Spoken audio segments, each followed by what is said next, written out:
Thank you. It's not empty. I know. I'll get it here.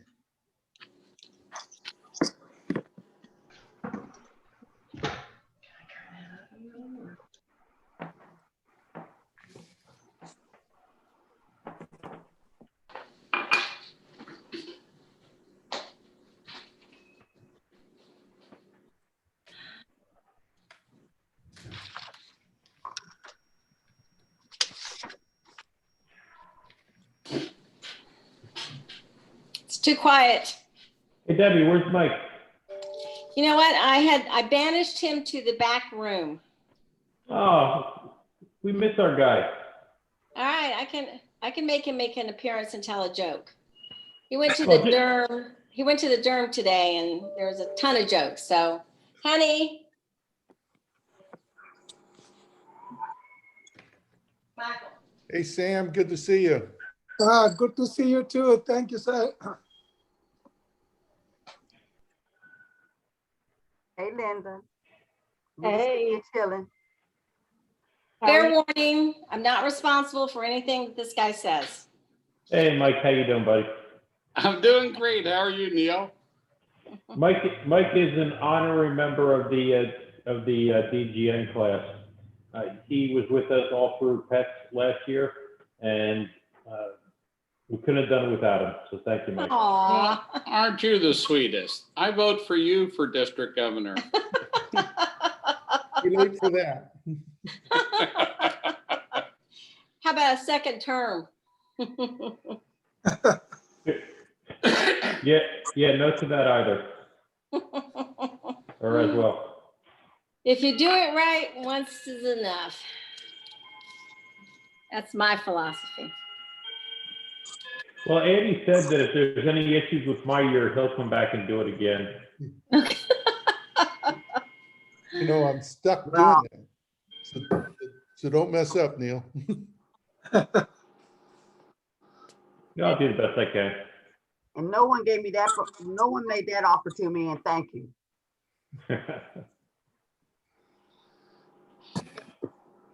Can we have a few more jokes before the start? Someone was telling jokes. No, well, they got Michael Megan over to tell a joke, and he just said hello and left. Okay. It's probably better that way. Well, I'm glad you said that, Neil, and I didn't. I just want to say hello to everybody. Hey, Sam. Hey, Sam.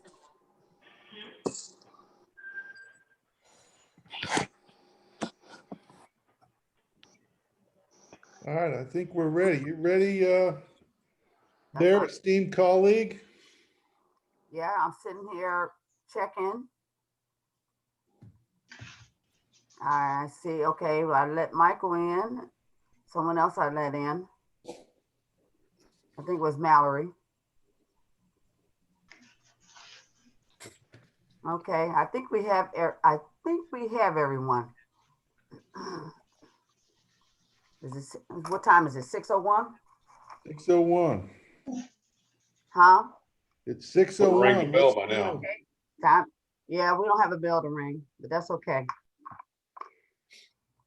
Well, greetings. It's 3 o'clock in the afternoon here. You're cutting into my pool time. You know what? I'm getting ready to mute you. Okay. Can everyone hear me? Just nod your head. Okay. Greetings to our fellow Rotarians of District 6890 and District 6960. And welcome to PETS1 Session 1. I am Deborah L. Williams. I'm the District Governor-elect of District 6890. And I would like to also introduce my esteemed colleague, which is Andy Lyman, District Governor-elect of District 6960. Take it away, Andy. Welcome, everybody. You know, we've got challenges this year. We're all rolling with the punches. We've got unique situations where I believe this is probably the first time anybody's done this on Zoom for a PETS1 session. or at least in our districts here, especially as a combined district. So as we start our Rotary meetings and our tradition, we want to start with a pledge allegiance.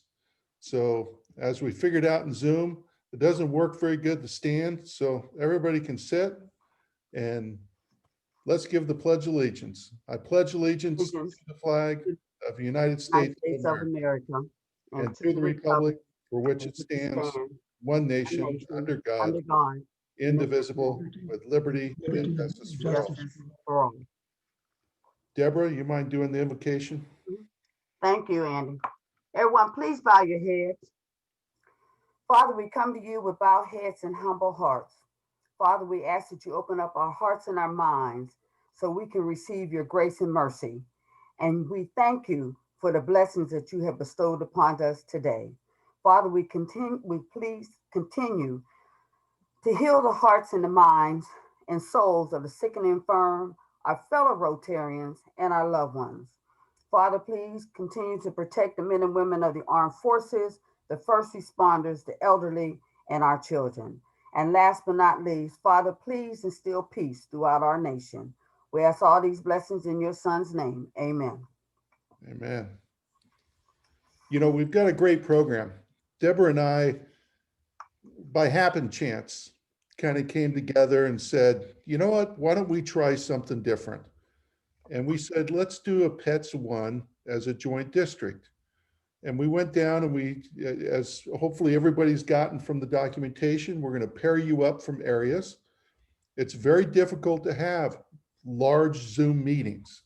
We will have one large combined meeting on October 28th, which will have our president-elects join us along with the AGs.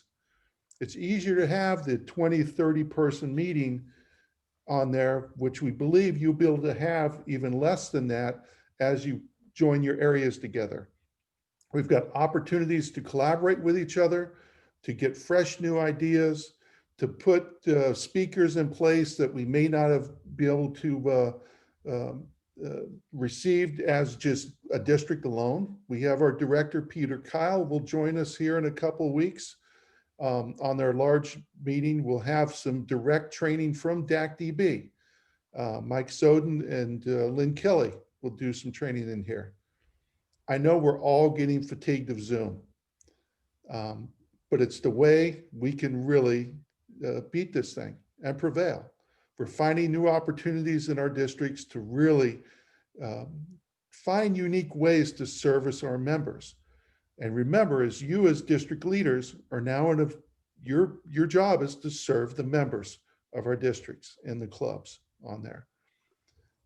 We've got some great programs, some great speakers we'll be kicking off today.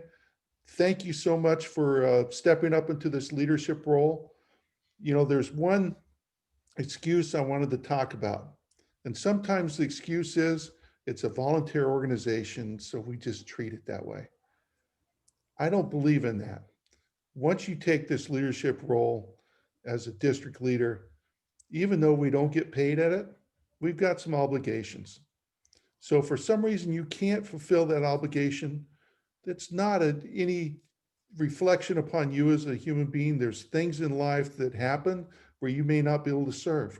Communicate with Deborah and I as things come up so we don't leave holes in the organization.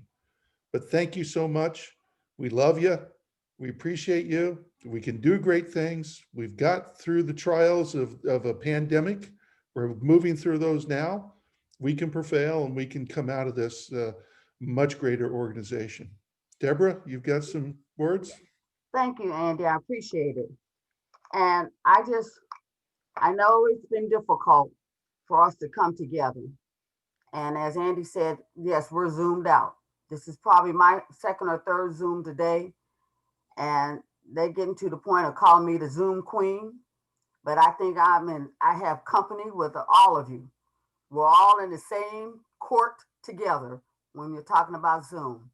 But this is very important. And as Andy and I work together on this, what the idea is that we're going to get you all to a point of training, giving you the information, giving you the tools that you need to do your job. And the important part is You'll probably be much far advanced than some of the other district assistant governors as well as your PEs. So we're preparing you for the future, if you want to say. That's so important. And then by the time Andy and I get ready to go in the seat as district governors, then you all know how to do everything and we can sit back and maybe relax. I doubt it, but we'll do our job as well. At this time, I would like to introduce the instructors that we have and, from District 6890. I have past District Governor Tom Wagner. Just wait, there you go, Tom. Hey. So we have Tom Wagner, which he's going to give you a phenomenal briefing. Don't panic, because look at Tom. Don't panic, because it's a very good briefing. Okay. Also, we have a Rotarian that he'll start his year. Well, he's starting his year this year. But however, we have Rotarian Devon Williams. Yes, that's my better half. Okay. And he's going to be the district membership chair. And then we have Rotarian Rick Maxey. He comes out of the Lakeland Club, and he will be the diversity chair for 6890. And last but not least, I guess I could say I saved the best for last. Rotarian Brian Reeves, who comes out of Winter Haven, and he's going to be the district training officer. And also, I just want to say, those that came in after the announcement about signing in the chat box, please sign your name and your club and your group that you're in and your district in the chat box. Thank you. Go ahead, Andy, introduce yours. So my team for training tonight, our district trainer is Lisa McCarthy. I tell you what, she's really rocked in this. And so you can see her hand as the architect behind many of the stuff that we've done. So thank you, Lisa. The foundation side, we've got Alfred Current tonight, paired up with Tom Wagner. And I think you're going to see some unique, clever things come out of this. Our job is to give you the tools that you can go and teach your PEs how to be a better PE. You've got the support team with you the entire way. After that, for membership, with Dewan, we've got a rock star, Gerard Sola, and it will be his first year as our district membership chair in 6960. He's been co-chair this year, and he takes the training wheels off here. Really, tonight is the first night he's got the training wheels off. So looking for great things from Gerard.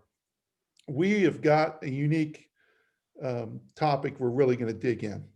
Deborah and I have talked a lot about this, and in many ways, Deborah and I are probably the poster children for the diversity topic in here, because there's some topics that are difficult to talk about, and it's okay to feel that difficulty a little bit. Once you see Nadij, Pierre teamed up with Rick, you're going to see an interesting approach to the diversity things that we're dealing with on here. That's going to lead into the bigger project with Peter Kyle next year with Rotary Youth and Peace that we'll talk about later. And we're going to bust some things open here and really make an impact in our communities. So is our foundation team ready? Tom and Alfred? Ready when you are, sir. Take it away. Indeed. All right, everyone. You should be looking at my screen now. And my name is Tom Wagner. I'm the current District Rotary Foundation Chair for District 6980. And my partner in fun tonight is Alfred Current, of course, the DRFC for District 6960. Now, the purpose tonight for us in our time with you is to give you the tools. It's more like a train the trainer. It's to give you a presentation and a lesson that you can turn around and give to your president-elects. So keep that in mind as we go through this, that as we constructed this and put this together, it was not necessarily for the things that we thought you needed. but it was to give you the tools to be able to turn around and give this to the president-elects. We find that president-elects typically, as they come into office in their club, for the most part, know very, very little about the Rotary Foundation. But of course, that could also be said about a lot of Rotarians that have been in Rotary for a long time. We may have given to it for a long time, but we really know very, very little about how it's constructed, about how it works, and how to maximize the power that it gives to us. So what we wanted to give to you tonight was a very simple presentation that would be easy for you to turn around and give to your president-elects and make it easy for them to remember, something that they could grasp a hold of and use as the foundation for the learning that they will get in future lessons. There's going to be plenty of other opportunities in the near future as you're holding district breakouts, as they go to PETS1, as they go to your district assembly and training. There's going to be lots of opportunities for them to learn much, much more detail about the Rotary Foundation. Our purpose here tonight is to give them that little bit of a taste of it, that basis and the foundation that the foundation for the foundation. There you go. You know, to have them a little something they can build on in future lessons. So that being said, we are going to give you a short presentation. You will have access to these slides later that you can use them yourself, and you can use this to teach your president-elects. Foundation basics. It's as easy as 7, 3, 2. Now, we could not make this any more simple than to say that this lesson is brought to you by the numbers 7, 3, and 2. Easy to remember, correct? Just remember those 3 numbers and you will have a good basis for the Rotary Foundation. So let's go through them. The number 7, 7 areas of focus. Now, an area of focus is a target. It's an area of concern. It's something that we work on and something that we strive to achieve. In our Rotary Foundation, they have 7 areas of focus. And what they ask us to do is to make sure that anything that we want to do using the funding from the Rotary Foundation, that we make sure that it applies to one of these 7 areas of focus. So remember the number 7. We will go through all of them. The first one is peace building and conflict prevention. So they want us to focus on things that promote peace and reduce conflict in the world. Disease prevention and treatment. Projects like this would be things that provide health care and treatment for people around the world or even locally to help reduce the disease. And of course, right now, that's a big thing in our society right now, this disease prevention. Water, sanitation, and hygiene. I would imagine probably the most of the grants that we do in the Rotary Foundation fit into this category. It's a very popular category because it's a very needed service around the world. Water, sanitation, and hygiene. Maternal and child health. We do a lot of things with that, but probably not enough. We probably need to do more grants that way. Basic education and literacy. Literacy has always been one of our champion causes.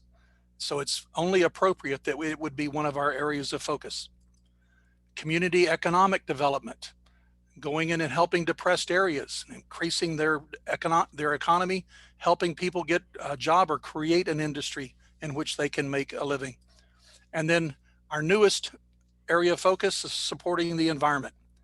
So again, the Rotary Foundation wants us to make sure that everything we do in our Rotary Foundation is aligned with one of these 7 areas of focus. Now, your first homework assignment will be to find something that does not align with one of those 7 areas of focus. Because quite honestly, if you look at that, they've pretty much covered everything that we would want to do. They've pretty much got everything in there, but just remember the number 7 and the 7 areas of focus of the Rotary Foundation. That brings us to number 3. The number 3 represents the 3 different funds that accept contributions to the Rotary Foundation. Now, there's probably 1,000 different ways to give money to the Rotary Foundation. And as I've said before, if you want it to be 1,001, I promise you, if you can come up with enough money, the Rotary Foundation will find a new way for you to give that money to us. Because we are in the business of accepting contributions, and we will take anything you have. You know, you can actually give property to the Rotary Foundation. You can give stocks and bonds and certificates to the Rotary Foundation. Any way we can accept contributions, we'll figure out a way to do it. But for the most part, there are 3 funds set up to accept contributions in the Rotary Foundation. They are the annual fund. This is the fund of support for today. The things we're doing in the foundation today, the grants that we apply for and use this year in our Rotary year, they will come through the annual fund. That's where that money will be given to provide for that. We also have the endowment fund. That's exactly what it says it is. It's an endowment. It's money that we give to the Rotary Foundation, and it's kept permanently. The money is never spent. Only the spendable earnings that come off of that money are rolled into the annual fund every year and then are made available to districts to use to fund their grants and projects. And then Polio Plus. The third fund is Polio Plus. Of course, Polio Plus is our signature project in Rotary. This has been our signature project for some 30 plus years now, where we have taken a disease that once ravaged the world, and now we have it down to just a tiny little speck on the globe where we're still fighting it. Our attempts at ending the disease have been severely hampered this year because of the COVID-19 pandemic, but we're still at it. They're still working. They are still going out, even in the midst of all of this, and immunizing children. And we will someday see the end of that disease, as well as maybe we'll see the end of some other diseases, who knows. But we are definitely going to see the end of Polio Plus. Rotary is going to be there till the end, and we are going to finish that drive that we started way back in the late 80s. So those are the 3 funds set up in the Rotary Foundation to accept contributions: annual fund, endowment fund, Polio Plus fund. So we've got the 7, we've got the 3, now the 2. There are 2 ways to receive funds from the Rotary Foundation. These 2 get very confusing sometimes to people. They get them mixed up, and it's very easy to get them turned around in your head. So just take it real simple and don't make it any more difficult than it has to be. There are district grants. They are called district grants because they are administered by volunteers in your district. Then there are global grants. Global grants are administered by paid staff at our headquarters in Evanston, Illinois. That's the big difference between those 2 grants. Now, there's a lot of other differences that we will go over a little bit later in this presentation and describe them to you in a little bit more detail. But for now, just remember, there's 2 basic ways to receive money from our Rotary Foundation, and that's through a district grant or a global grant. Okay, so that's the numbers 7, 3, and 2. 7 areas of focus, 3 main funds to accept contributions, 2 ways to receive money from the Rotary Foundation. Just remember those numbers and you're halfway home in your education on the Rotary Foundation. Now, I've left the really difficult portion of this to my friend Alfred. He's going to talk to you about recognitions in the Rotary Foundation. Good luck, Alfred. Awesome. Hey, thank you, Tom. I appreciate that very much. It's just been a pleasure and a privilege to put this together with you, and thank you so much. And good evening. My name is Alfred Current.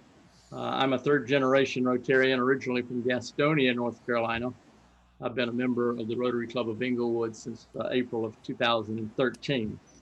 It is my privilege and honor to serve District 6960 as this District Rotary Foundation Chair. And it's a pleasure to be with you tonight as you begin your journey in district leadership. Let me introduce you to some visible signs of commitment to the Rotary Foundation that you may see on the clothing of Rotarians throughout the district. The medallion you see honors the memory of our founder, Paul Harris. The Paul Harris recognition began in 1957 for donors who contributed $1,000 or more to the Rotary Foundation. A Rotarian's generous contribution is the fuel that helps doing good in the world. The 3 recognitions, the first, the past, present, and there's also future. So there are 3 types of recognition for contributions to the Rotary Foundation. So let me explain. There's the Paul Harris Fellow, there's a major donor recognition, and there's Arch Clump Society recognition. A Paul Harris Fellow pin recognizes a Rotarian that has given $1,000 to the Rotary Foundation. For each dollar given to the Rotary Foundation, a point is also awarded to the donor. Now, I'm going to get back to that in a few minutes when I talk about another level, but it's possible that a Rotarian is wearing a pin that is presented to him or her by virtue of 1,000 points. So please remember, it's cash donations to the Rotary Foundation that fuels the do-goodery engine. When you see a pin with multiple stones, remember that that pin represents the first $1,000, and each stone thereafter is an additional 1,000. The sapphires come first, followed by the rubies. A Rotarian becomes a major donor after giving a cumulative $10,000 to the Rotary Foundation. The first pin is called a major donor level 1 and continues from there on. An AKS pin, it memorializes past Rotary International President Arch Clump. So, with the stroke of a pen, everybody see the pen? With the stroke of a pen for $250,000, you can join a very elite group of Rotarians. And as you can see, there are multiple levels here as well.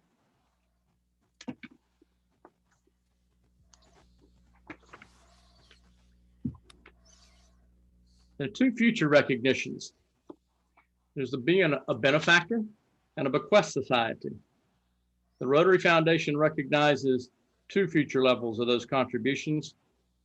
The first, the benefactor has a chevron that can be worn with a Rotary pin. Leaving a legacy of $1,000 through proper estate planning will help the Rotary Foundation in the future. The bequest society requires only a $10,000 gift, and that's when you leave the planet. So these contributions are very easy to structure. And as you can see, there are multiple levels there as well.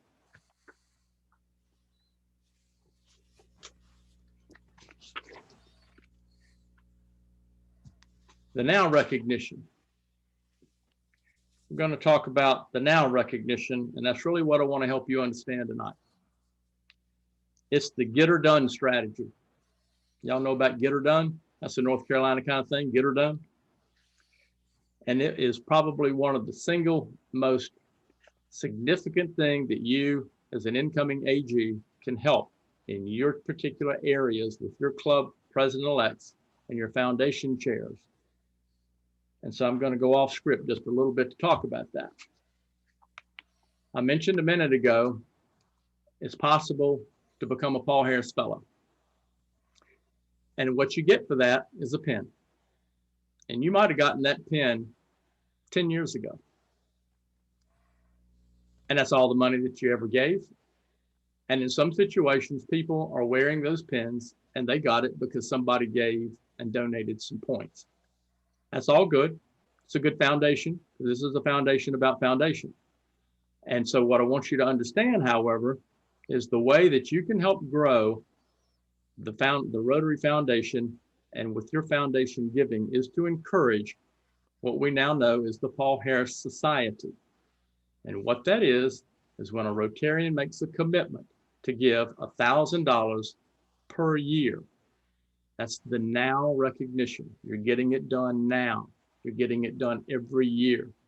And for that recognition, we demonstrate that with a chevron. There's a pin and there's a chevron for that. I think, and there's also when we do a proper recognition for those who are making that commitment up and beyond just $1,000 some time ago, get a certificate. You can put it in your office, put it in your home. You can show that. And it's a conversation piece to be proud of that you can share with people. You know, and I tell you, it's really not about the money. You know, the foundation is not about the money. And what you guys probably heard is presidents and everywhere you go, hey, we've got to raise money for the foundation. But what we want to share with you in those 7 areas of focus is what the money does. And that's why it's important. It's what the money does. And when you can go out here and create a clean environment, you can save children, you can save mothers going through childbirth, you can teach people how to read, they can become then faith-based, they understand how to vote. You know, there's so much good. It's what the money does. And this is evidenced by what a Paul Harris Society commitment is. And now let me tell you how easy it is. Remember when we talk about this pen? If you can't do $250,000, you can do $85 per month on a Rotary Direct.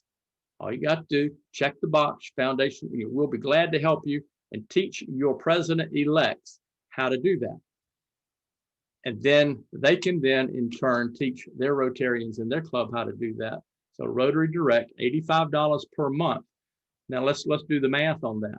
If we've got over 20 in District 6960, over 2,200 Rotarians, and if each of those were to do $1,000 each a year, think of what the magnitude of what that would do for our Rotary Foundation. Be incredible. So we've got maybe, I don't know, 125, 130 Paul Harris Society members. So we've got a lot of room to grow. So we've got a lot of education. So when we teach people the why, they'll figure out how to do it. If you can get that burning desire as to how to do that. So this is really the doing it now process. So keep that in mind. And one of the things as an incoming AG, I've been in your shoes, that what you have to do is to share with your club president, get the club president to make the commitment, put their goals in Rotary Club Central and let them do it. And when they do it, they're going to get their club to do it. And that's going to be a totally awesome kind of opportunity. All right, let's see what else we got. I think, Tom, I think that's pretty much about doing it now. I hope we've done you okay and what you expected tonight. And so I'm going to let you take it from there and we'll move on. Thanks, Alfred. Yes, so far tonight we've talked about 7, 3, and 2, the basics of the Rotary Foundation. So you know how the foundation is structured. And then we talked about the recognitions for the Rotary Foundation, which is a very important part and sometimes very confusing part of our Rotary Foundation. But you now have a basic handle on that. Go back now to the most important part, okay? Giving to the Rotary Foundation is great. It is wonderful. Getting the recognitions and being able to wear that pin proudly when you go to Rotary meetings and to district meetings, that is a fantastic thing too. But the real joy of the Rotary Foundation is getting money back from the Rotary Foundation, going and doing something with it. So let's talk again about those 2 ways to receive. We talked about district grants and global grants. Let's talk for just a moment as we end this presentation about the difference between those 2. Remember what I told you before. The main difference to remember here is that district grants are called district grants because someone in the district is taking care of it.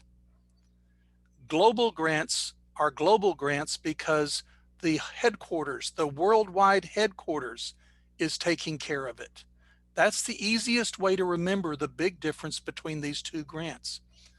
Now, since the district grants are the ones that are being done by volunteers, they tend to be the smaller grants. They tend to be local grants, but they can be international grants and activities. But they have local decision making with broader guidelines. It's easier to do a district grant than it is to do a global grant. Because they don't have a minimum budget, we usually see them being applied to smaller projects. But they, just like any other grant, have to include active Rotarian participation. When you teach this, make sure people understand the Rotary Foundation is not in the business of writing checks to give to other organizations. They want to do grants. They want to do projects. They want Rotarian participation in their projects. These district grants still adhere to the same stewardship guidelines of any other grant from the Rotary Foundation. We make sure that all the money that's given to a grant is actually spent the way it was supposed to be spent. We make sure that every dollar that was given to do good in the world actually does good in the world. And that's very important to the Rotary Foundation and should be very important to all of us. These grants must demonstrate cultural sensitivity. We cannot take foundation money and go into a community that's different from ours and try to force them to do things our way. They have to demonstrate cultural sensitivity and make sure that we're actually doing something to benefit the community in which we are performing that project. And they have to align with the foundation's mission. The foundation's mission is very broad and very easy.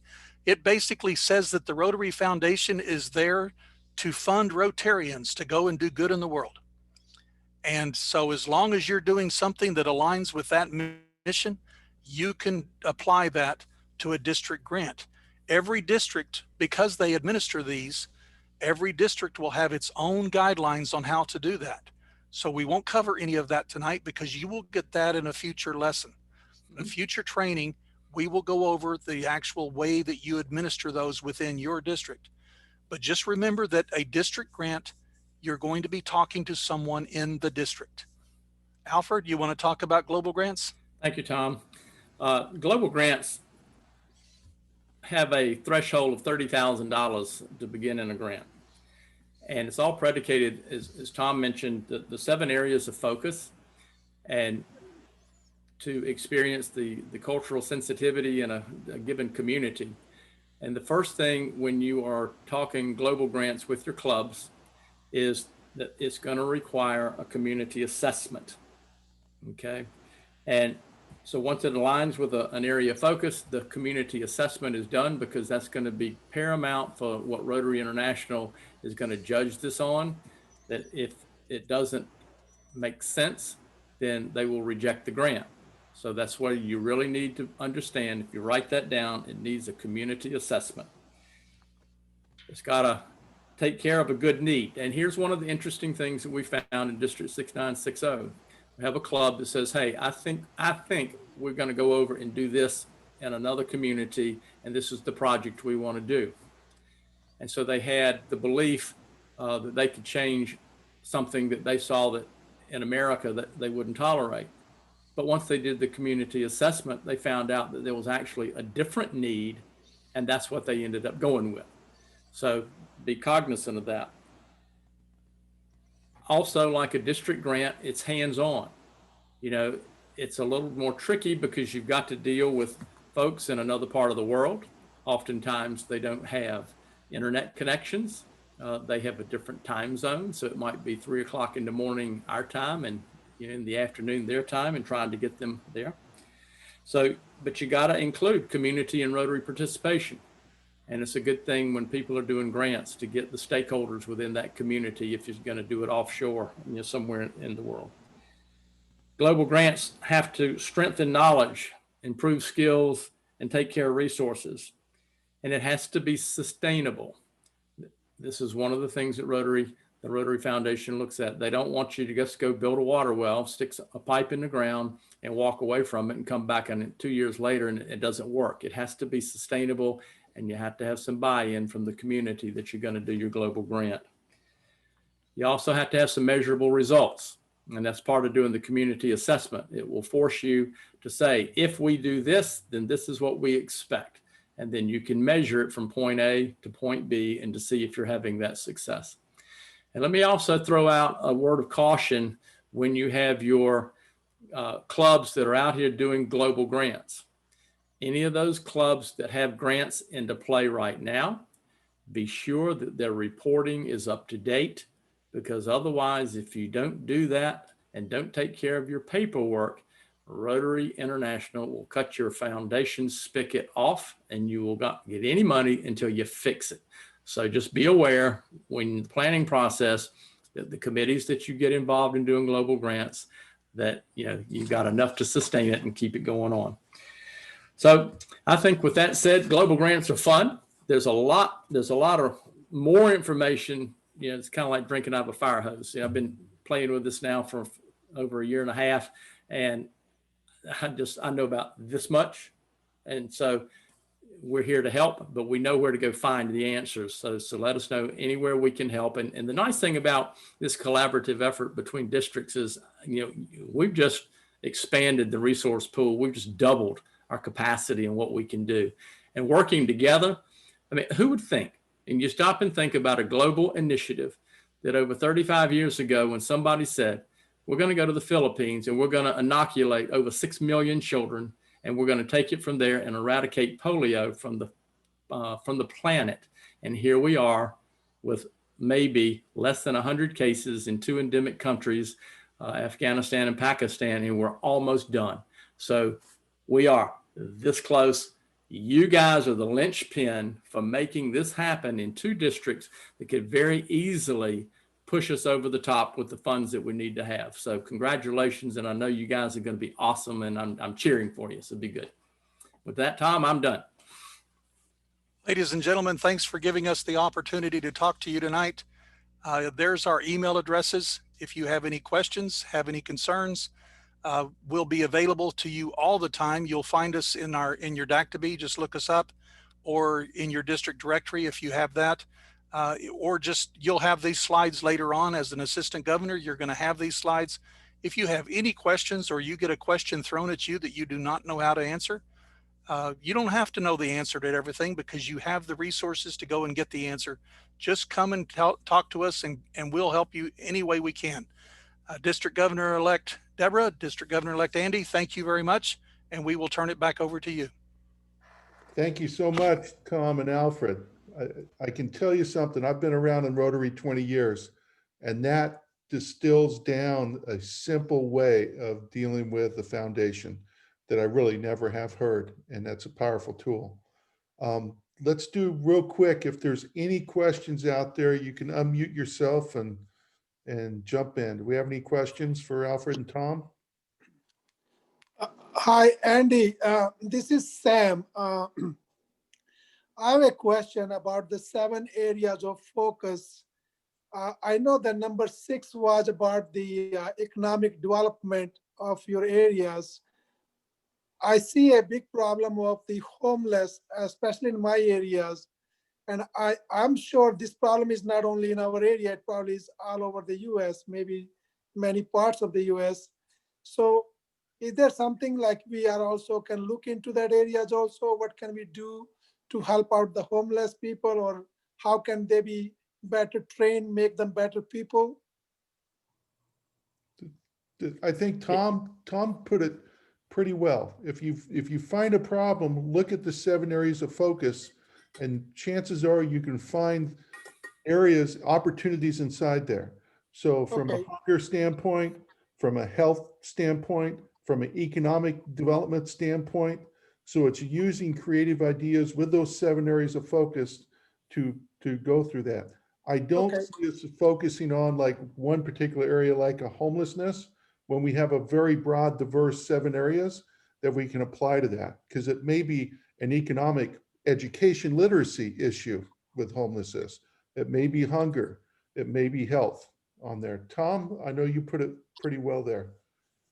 Thank you. Alfred had a comment. Yeah.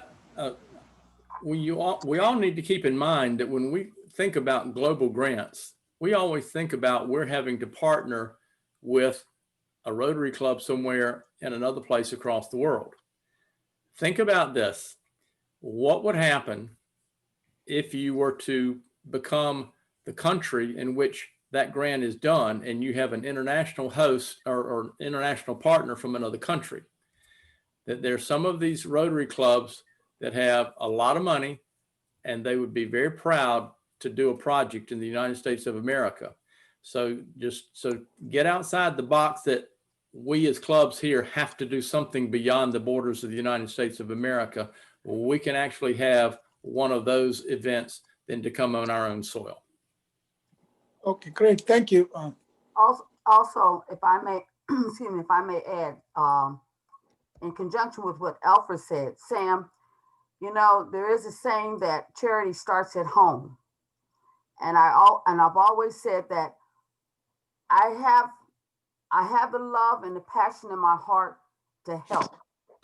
Yeah, we are people of action, and I love to help others all over the world.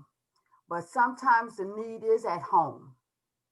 And I guess this pandemic has brought that to the forefront. because of we have people that don't have food. There's things that they don't have. There's shelters that they don't have. And I assure you, with Rotary International, I assure you, there are, like Alfred said, other countries are willing and prepared to help us as well as we help them. So we just have to broaden our horizons, but we just cannot forget where we come from. And like I said, charity starts at home, but it's all over the world. Thank you. Mhm. I have a question, if that's okay. Yes. It wasn't mentioned about the money being invested and then coming back to the district. Is it still 3 years from the time it goes to the foundation that a portion of that comes back to the district? And how much of that money that's donated 3 years ago will come back to the district? I'd be happy to answer that if I can.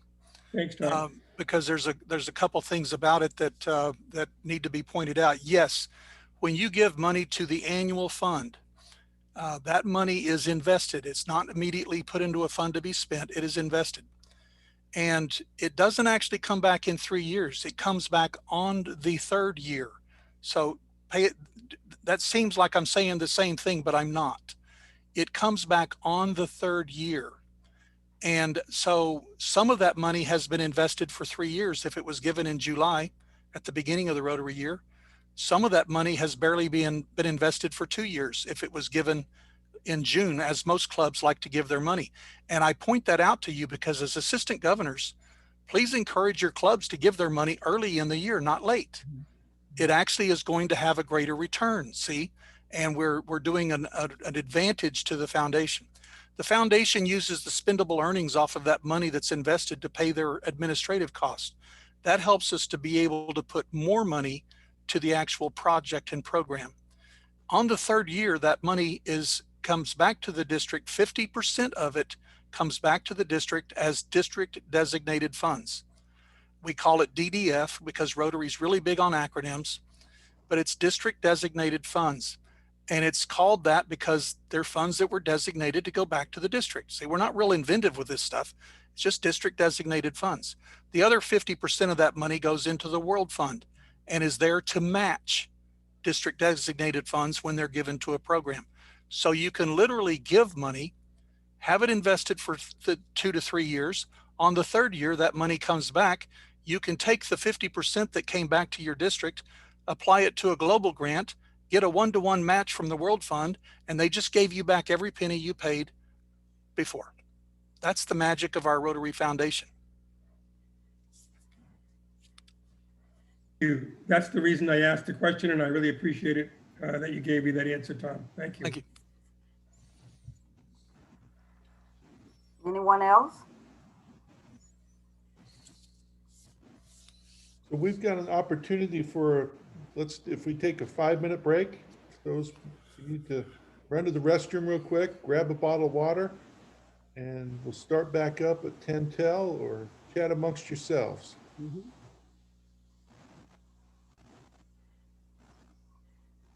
Tom, Yes, ma'am. will you please send us your PowerPoint slides? Oh, yes, ma'am. Okay, so then what we're going to do, we're going to download them on Dactybe in a file on Dactybe. Okay. Andy has done his, he has started his, and so I will download them in a file on Dactybe for us.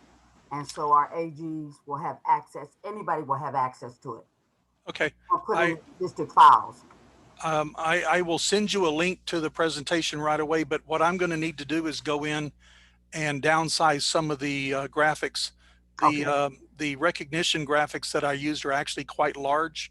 Okay. And the presentation is over the size that Dactybe will allow to be uploaded into Dactybe. Okay. Okay. So let me work on that and downsize the images so we can get it within their limits, and I'll send it over to you. Okay, that'd be fantastic. And then Andy can get it off. And I'll create that file. We can assign Andy to do anything we want because he's not here right at the moment. So that's true. Good. That's true. Deborah, do you need me to stay on for any longer? No, if you have something else to do, that by all means, go Okay. ahead. But we appreciate it. We really do. Glad to be here, and I will be close by. If something comes up, I'll still be here. So but I've got a couple other things to do. I didn't realize I was overbooked tonight, but I'm overbooked. I got you. I got you. But thank you so much. Excellent presentation. Thank you. Alfred, it's a pleasure working with you, sir. Just drop your number in the chat box before you roll. My phone number? Yeah. Like we don't have it. Yeah. We got you on speed dial. It's 813-555-1212. Good one. Thank you. Thank you, Tom. All right. See y'all later. Okay. You take care.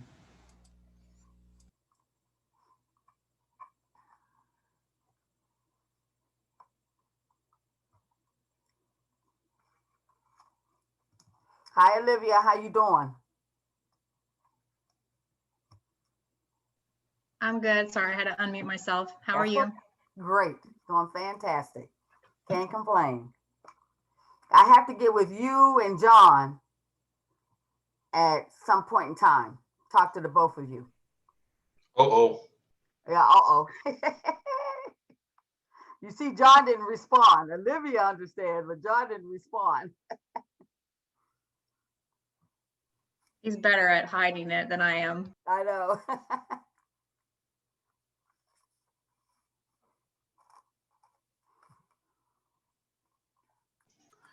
Andy. This looks like his microphone isn't working.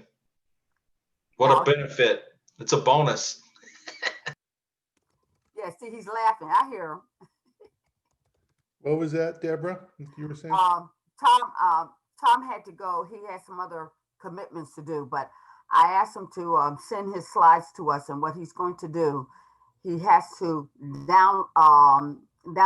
scale it back because of the graphics, so we can put it on Dactyl. That's awesome. But he will send them to us once he reduced the volume of it.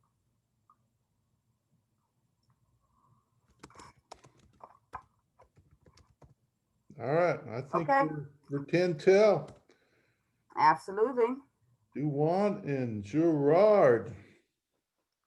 You guys ready? Look at Duwan smiling. We're ready. Okay, guys. Take it away.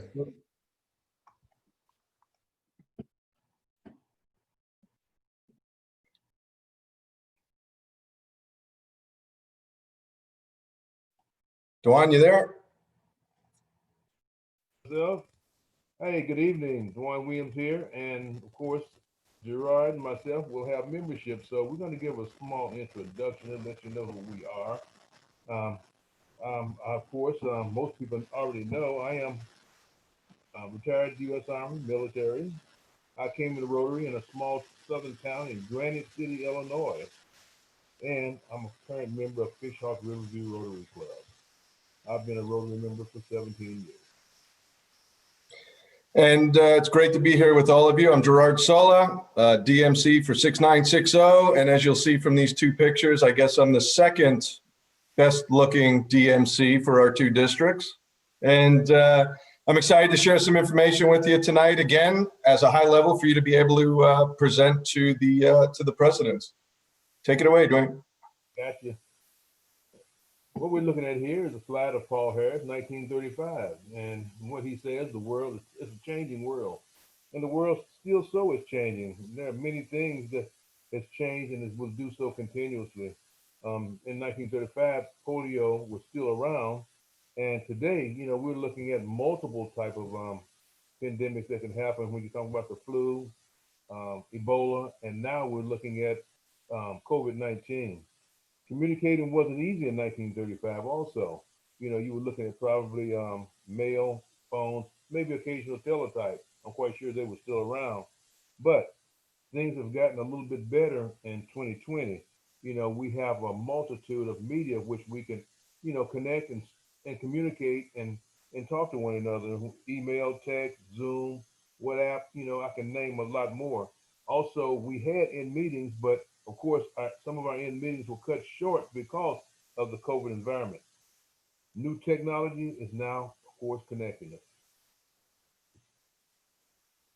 What we're looking at here is benefits of Rotary membership, and there are quite a few. Effecting change within a community, there are so many ways to do that, you know, and one of the things you don't want to do, you don't want to, you know, kind of grab someone by the hand and tell them what they have to do. You know, you can look around, you know, and, you know, there are, like Deborah said earlier, you know, there are things that you can do locally. There are local activities that are going on, club activities. You know, there are a lot of other ways also to meet people and bring new members into Rotary. Advancing business is also one of those things too. When you look at advancing business, you're talking about, for instance, Rotary is not a networking group, but that Rotarian sitting beside you, however, might have his own business, a job, and he may or she may have a service that you can use. So Rotary benefits all, and Rotary benefits all. When you talk about leadership skills, Rotary also offers those also, regardless of what position you may have, or either you take in the Rotary Club, whether it's president, PE, whether it's treasurer, secretary, you know, there are a multitude of jobs there which will allow you to improve your leadership skills and also your speaking skills. Gaining an understanding of and having an impact on international humanitarian issues or either projects.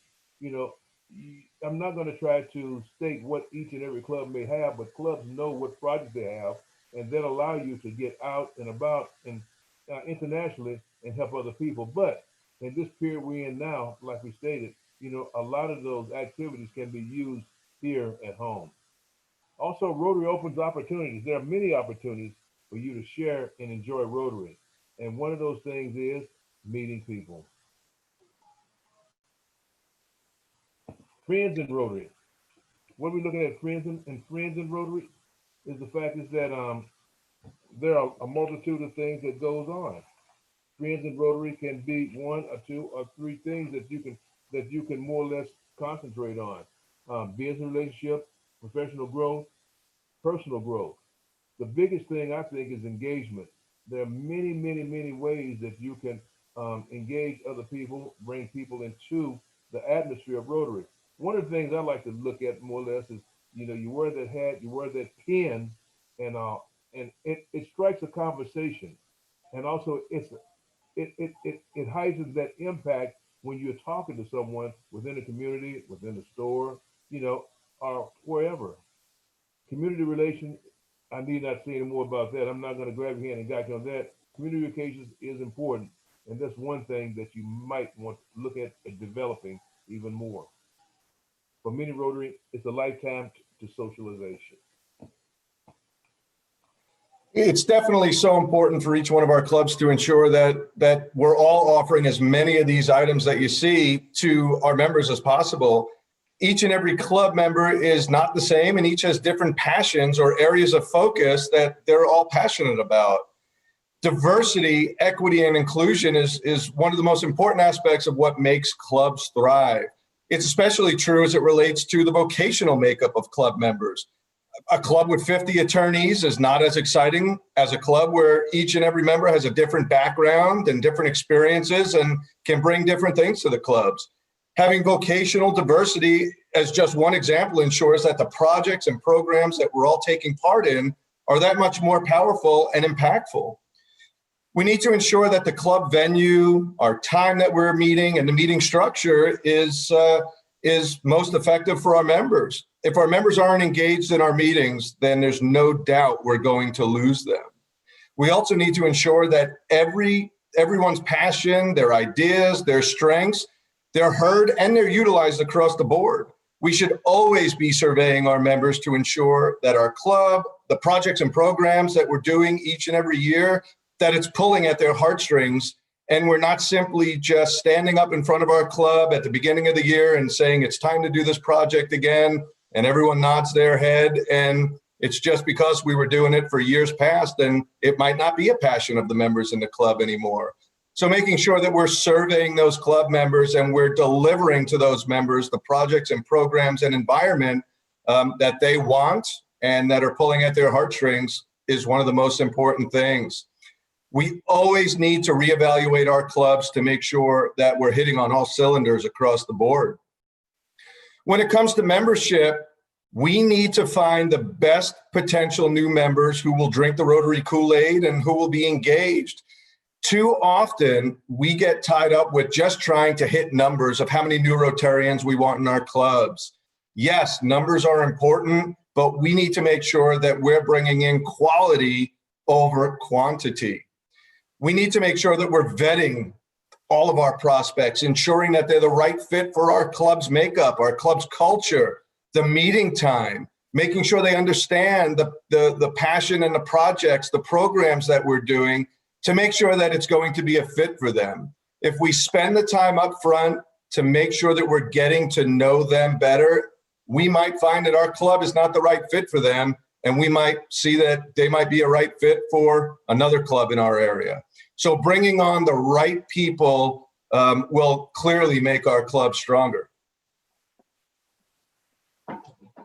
Can everybody hear me okay? My wife said I sound a little bit muffled. So can everybody hear me okay? Anyway, attracting new members, prospective members are people who probably don't know anything about the club. So when you're bringing someone into the club, that's very important. You want to introduce them. As a matter of fact, you know, and introducing someone to the club, they don't have to become a member right away. Just come to our club, you know, sit down, enjoy a meeting, you know, a little fellowship, you know, a meal, you know, if you have a breakfast, lunch, or dinner club, you know, and you can go from there. You know, it's always important to make the individual or individuals feel comfortable.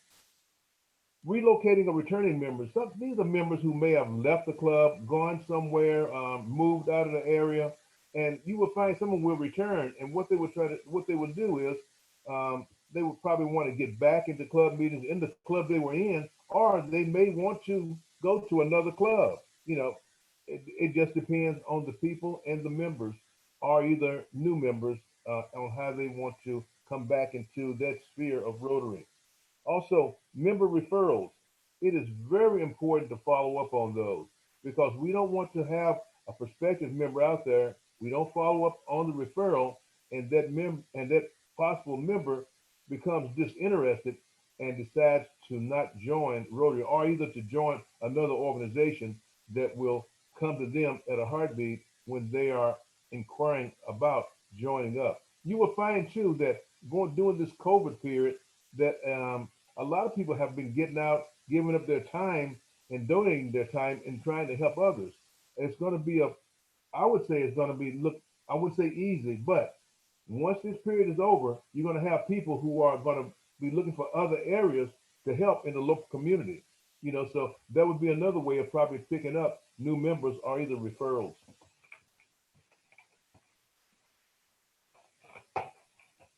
I don't need to talk long on these. So when you're talking to these, a lot of us are, as Rotarians, already know about traditional E-Club, satellite, veterans-based, cause-based, alumni-based, corporate, and Rotaract Interact. Traditional, of course, you know, these are clubs that meet breakfast, lunch, or dinner.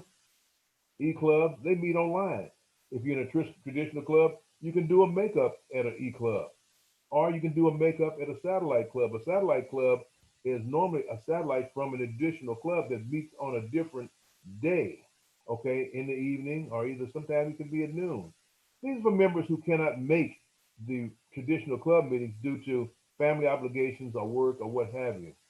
When you're looking at veterans-based club, that doesn't necessarily mean military. That can be police officers, that can be firefighters, anything like that. I think in Granite City, they had 2 such clubs like that. One was based around firefighters and another around police officers. Cause-based club. Cause-based club could be anything related to any kind of catastrophe that happens in the world, flood, hurricanes, or what have you. You have certain groups that get together and they travel to these locations to try to help out or to help out. Alumni-based clubs can sometimes be different. You're talking about RYLA, RYE. They could be church groups or, again, military groups. Corporate speak for itself. And then you have Rotaract Interact. However, with Rotary, remember, you have two subgroups to that, and that would be college and also community. So team, one of the things that was important to Andy and Deborah was to make sure that we're providing all of you some tools that you can utilize, not only as you look at your overall area and the clubs in your area, but for you to be able to share with the president-elects as you train them to look at their own clubs. One of the things I should have mentioned also in my introduction is that I am currently an AG right now in our district for my area. So I learned some of these, and I'm currently living the dream that you're all about to live as well. So Grow Rotary, www.growrotary.org. If you haven't visited this website, you absolutely should. And these slides will be made available to you. I will email Deborah these final slides to you after this so you can share them. GrowRotary.org, first and foremost, to log on to that website, it is the exact same username and password that you utilize to log on to My Rotary. Now, GrowRotary.org is an absolutely fantastic tool, not only for Andy and Deborah, not only for Dwan and myself, but for you and the presidents, and even more importantly for you and the presidents. We even in our district, 6960, have a club innovation member on my district membership team whose role is to look at how to grow clubs and how to create new clubs. So what GrowRotary.org is, it is a system that gives you the ability to deep dive into each one of your individual areas. So you'll see on this screen that, for example, I pulled up District 6960, and now it gives you an ability to look into how many members are in each area, how many clubs. It will give you the population of each area. It will show you, as you hover over each area, how many Rotarians live in each one of the areas. So as you deep dive into this tool, it's going to give you some phenomenal statistics and the ability to say, wow, way out here in this area, there's one Rotary Club, whether it's breakfast, lunch, or dinner, but you can see that there may be 50 Rotarians living in this area. You may see that based on the population, the makeup, that this might be a perfect area to start an afternoon club or an evening club to continue to grow and advance Rotary. So growrotary.org is a great tool that you should take an opportunity to go and log on and to look around in. And if for some reason you have an issue getting in, let Deborah or Andy know, and they can definitely assist you. And we can absolutely, Dwan and myself, provide additional training to you on this at another time. Now, managing membership leads is also something that's very critical, and it's also another tool that we utilize in both districts. I know for sure in District 6960. So membership leads, what happens is when there is somebody that's a prospect that goes on to the Rotary website and fills out a form and says, I'd like to learn more about Rotary, what happens is an email gets kicked out. And in District 6960, just as an example, the email gets kicked out to the district governor, to the DMC, to the executive secretary, and every single assistant governor.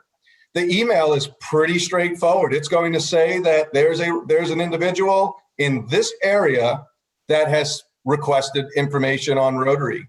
What happens is you now follow a process. So specifically speaking to District 6960, we have a process where the assistant governors receive that email. The assistant governor whose area, for example, is Marco Island, who covers those clubs, they're responsible to reach out to that individual. They're responsible to have an initial conversation and ask that individual a couple questions. What are your passions? Are you interested in morning, afternoon, evening? To make sure that they then have the ability to pair that prospect up with the right club. The great thing about membership leads is right from that individual, that email, you now can assign that lead to a club when you find the best club that you want that Rotarian, that prospect to visit. That immediately kicks out a notification to the club president and that club membership chair for them to reach out to that individual, invite them to a meeting, make sure they have the contact information. More importantly, make sure that they know when that individual is showing up so they can be there to greet that individual. Then, as you follow the process, you get to then follow up with the club, as an AG, make sure that that individual visited. And in the system, you then have the ability to make sure that you can assign that prospect is now a Rotarian assigned to that club, or move that prospect to a different club to go and visit a different club. There's really just a straightforward process, and each district can do it differently. I believe as Dawn and I are working together on this, teaming up, our process will look pretty similar for the AGs. District receives the email, the AG or the president, the club's membership chair will reach out to that contact, invite that member, and then make sure that you're following up with that member. So as an AG, you will be a part of receiving these leads. And when you get these leads, Andy and Deborah are going to make sure on a monthly basis that there are no leads that are unassigned, that there are no leads that are not followed up on, or else it's going to be Dwan and my heads that will roll, and we'll be reaching out to you to make sure that you know that they're going to be something that you have to look into. Membership planning. I mean, membership planning, of course, you want to continue to assess your club. One of the things you want to do is to have a goal for both membership development and retention. You want to make sure that you close that back door. You don't want members leaving your club inadvertently. You want to have some type of a retention plan. Most clubs would like to see their members, at least the members, membership maintained at anywhere between 80, 85, maybe 90%. Sometimes that may be impossible. It's just something that you have to work a little bit more harder to do. Okay, have a plan to achieve the goals. What are your plans? How many new members do you want to bring into your club by the end of the year? Are you looking at 6, 8, 12? One of the things, depending on the size of your club, you don't want to I guess you could, what's the word I'm looking for? You don't want to plan over the number that you can actually bring into your club. Start out at a smaller number, 6 to 8, or maybe 4 to 6, and you have nowhere to go but to exceed that number of people that you can bring in, or members you can bring in at the end of that year. Any number is great. Also, you might want to look at having I guess you can say, a membership drive on one of your assembly days. Get your Rotary members to bring someone in just to visit the club for lunch, breakfast, dinner, or what have you, to see exactly what you're doing. In the club, membership chairs align with goals. One of the things you want to look at, in fact, is that there are a lot of ways that you can go when you're talking about goals. For instance, there are bi-weekly activities that go on, weekly activities. Also, you want to make sure that you get information out there. You don't want to, more or less, I guess you can say, you want to prioritize. You want to look at the who, what, when, where, why, and how when you're coming up and when you're planning for an activity or something. Conduct a club survey during one of your assembly days, hopefully. Ask your club members what's going on. Come up with some type of a list. One size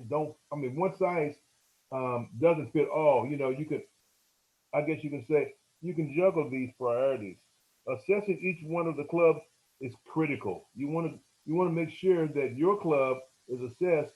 That's not a proper way, but you can feel that out by working with your PE or either with your president, assistant president. Strategies for development.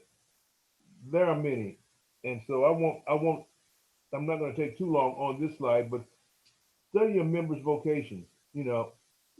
What's going on in the club. You should try to think outside the box and also say what's right for them, what's right for my club. Review your club meetings and also your club environment. Is that environment right for your club? I know that in some clubs they might move around to 2 or 3 locations until they find the right environment. Review your dues structure, update and create new ones. Prioritize, for your club events, projects, and fun. Family is one of those things that you want to continue to bring into that area. And the last, if you service your community as a leader, integrity, diversity, and fellowship will follow. Those, of course, are your core values. Again, I will say, think outside the box. Every club member is their own club membership committee. Just don't look at yourself as a club member. When you go out, look at bringing members in. What about terminated members? review that list, go over the list and find out what members have we lost, has kind of eased out the back door. Give them a call, and find out what they're doing. Is there anything going on? Do you want to come back for lunch? Hey, listen, I'll pay your lunch for you on that day. There are many, many, many things that you can do to bring people back. You don't want to improvise, you want to publicize, okay? And when I say that, you want to use that media that is available to you. You want to use Twitter, you want to use Facebook, you want to use anything to get the word out there. What a lot of people are now using WhatsApp, which seems to be a very, very good medium. Lastly, AGs can exchange ideas. AGs can prioritize. Whatever you want to do, membership planning offers new opportunities. Play it by ear. It's not hard. One of the things that one program that Andy and Deborah asked us to just take a moment and talk about is a new program that we actually just launched this year in our district 6960. It's called the Rotarianship Program. And I know that there's discussions to see how we can make sure that we continue this program. So what this is, and you're going to, as AGs, see a lot more of this being publicized and announced, it's an intern program that we're calling Roturns, or a Roturn program. So it's a 6960 initiative that's slated to fully launch in January, but we're soft launching it right now across this district. It was a unique idea where we're looking to engage younger members of our community, 18 to 29 years old, to provide a multitude of training opportunities, leadership programs, and really create a true mentorship opportunity. So what it is, it's a 16-week program.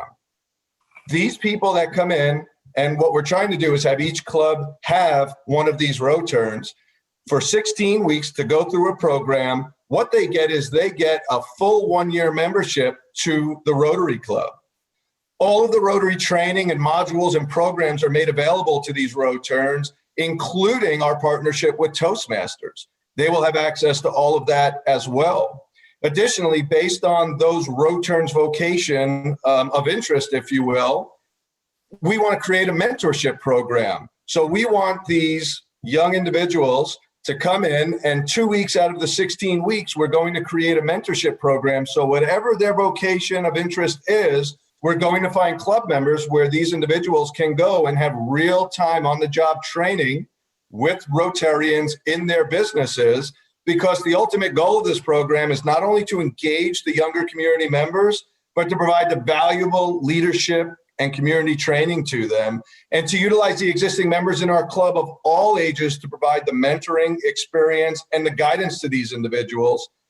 We believe that it's going to open doors, not only the doors of Rotary to them, but it's really going to teach them leadership skills. It's going to engage them immediately in the community with all of the people that they're going to meet in Rotary. And we really believe that if we can successfully take even one person who we can bring in under this program, and we can open a door to Rotary, we can help them get a job, we can have them see the value through a year-long, free membership to Rotary. Once they land a job, they're going to hopefully be Rotarians for life. So it's a new program we're rolling out that you're going to hear more from Andy and Deborah for sure. So we have 5 minutes left, and the last thing that I want to do is take you through a little exercise. And this is an exercise that you will have the ability to take your president-elects through. It's a very simple way to have them sit back and take the blinders off, and to have them view their club as if they were a prospect walking into their club. So if you can, just 2-3 minutes, if you can humor me, sit back and just clear your mind and put yourself in the position of a brand new prospective member walking into your club meeting for the first time. Obviously, with COVID, you might not have in-person club meetings, but for the sake of this exercise, picture yourself when you were meeting in person, because we're all going to meet back in person soon. So you are a prospective member, you're opening the front door to your club and you're walking in. What is the first thing that you see? Is there a table by the front door for you to walk up to? Is there someone there by the front door to welcome you as a prospect, as someone who knows nothing about Rotary? Or do you just walk in the front door and you have to go find somebody and say, hi, is this Rotary and what do I do? After you pass the front door and maybe the table if there is one, does someone take you and personally introduce you to the president or perhaps the membership chair of the club? Or are you left to walk into the room on your own and seek out the first person that makes eye contact to you and walk up to them and shake their hand, and you're the one that has to initiate that conversation? When you look around the room, think about how it's set up. You walk in the room, you look at the big meeting space, wherever it is that you meet. Are there Rotary banners and signs that show off your club and show off all the great things that Rotary do and does? Is it a commingled room, or is it a restaurant where you're sharing space and it's loud and you're not sure even what part is Rotary and what part isn't? How are the tables set up? Is there a podium where the president or the speakers are going to speak? What is the makeup of the room? Is it inviting to you as a brand new potential prospect walking in? Does somebody in the club take you by the hand and bring you to a table, show you a seat, and introduce you to the rest of the people sitting at the table? Or when you walk into your club, do you have to find a table on your own, wait for the conversation to end, and then introduce yourself and ask if you can have a seat at that table? During the meeting, does your club president or perhaps the sergeant at arms announce guests and ask you to stand, state your name, take a minute to tell the club who you are? Why are you there? Are you a visiting Rotarian? Are you a business individual looking to join a club? Or do you just go through the entire meeting and you're just watching the meeting and watching a speaker? After the meeting, does the club membership chair or the president come up to you and shake your hand and thank you for attending? And do they ask you to come back for another visit? Or when the meeting ends, does everybody stand and walk away and you're left to your own device just to walk out the door? After a day or two, does someone from the club email or call you and thank you for attending the meeting, offer to answer any questions that you may have, and invite you back to another meeting? Or do you never, ever hear from that club again? And it just turned into a meal that you went to and you left, and you may have learned a little bit about Rotary, but you saw no fellowship, it wasn't inviting, and they didn't make a big deal that you're there. This exercise is something that I believe is really eye-opening, because if you take the time to really put yourself in this position, and as you train the PEs, put them in the position to look at their own club that they're about to take over in their year as president, where they can easily make changes to move a table, to have a greeter at the front door, to make sure somebody has that list of guests who are attending the meeting, and it's their job to thank every single one of them and then to follow up with them. It's all critical items to think about for your club. And without a doubt, Dwan and I both believe that if your club isn't set up in a way where it makes a prospective member who walks in the door feel welcome and inviting and included during the meeting or after the meeting, there is no chance whatsoever that they're ever going to come back for a second time to your club. There's probably a slim to none chance that they're ever going to go to a Rotary Club meeting again. So we only have one opportunity to make an impression, and the way that your club's set up, how inviting it is, and how you treat that prospect in that 1 hour opportunity that you have is really the only chance that you have to potentially get them interested to join your club. So we'll wrap up. One of the most important things that Dwan and I want to make sure that we pass along to you is the fact that we are here for you. We work for you. Any goal that you have for your area, any goal that your individual presidents put in Rotary Central, and there's my 30-minute timer, any goal that your presidents put in for their membership in Rotary Club Central, we want to make sure that they know that we're here. We want you as AGs, and you can pass along to the presidents, we want to be a part of the membership committees in the clubs. We want to know when there's an issue. We want to know when there's an opportunity for us to come in and present, a member of our district membership team to come in and present on any topic to make sure that we can help the clubs grow. We can make sure that we help them achieve their goals, and we can make sure that each one of our districts are adding members and we're superstars. Dwan? You summed it all up, Gerard. I mean, what better way to make a club work than to ensure, that everybody that comes through that door is greeted properly. You don't want any new person or prospective member to just walk in and wander around. Please have somebody to greet that individual. Let's make them feel special the first time, and then follow up with an email or a phone call. Thank you very much. Fantastic. Awesome job, right? Remember, AGs, you're going to have the opportunity paired up with your area pair between 6890 and 6960 to do this same training to your PEs, okay? That tool right there that they went through with visualizing your club, I almost walked out of Rotary when I first joined because they didn't know how to deal with a new member showing up. There was disarray. It was a room full of pale, male, and stale guys who had a click, had a place to sit.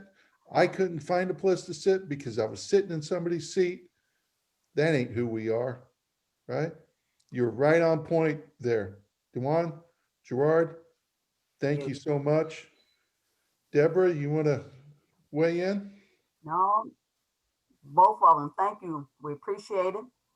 And I just want to reiterate that AGs, I've been in that situation where you've been, and it is very important that you reach out to your district assets. We are here to support you, whether it's the DMC or whether it's the district governor, does not matter. You reach out to us. We will be there for you. But thank you, Gerard, and thank you, Dewan. Appreciate it. Excellent.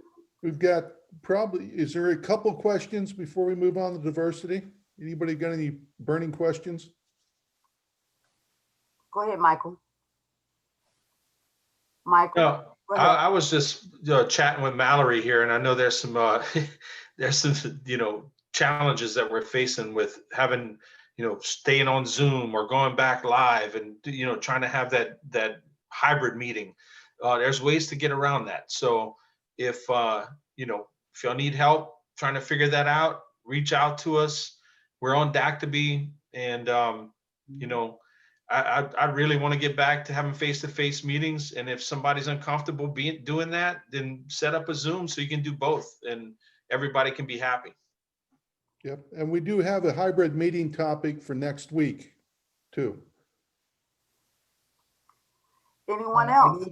I know the Learning Center has had challenges, right? So as district governor-elects, you're running through a very similar pattern. They started us 14 weeks ago. So they gave us 40 hours, 400 hours on the Learning Center. It felt like 400 hours. It was a long time.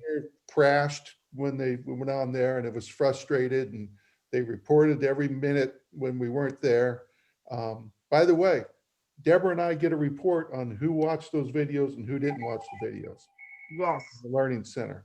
And I know there's challenges with it being down. Marty Nixon was on our DGE call last night, and we gave her the business on there. Just be patient. You can be doing those videos concurrently. That same pattern is a group of learning videos for your PEs as well.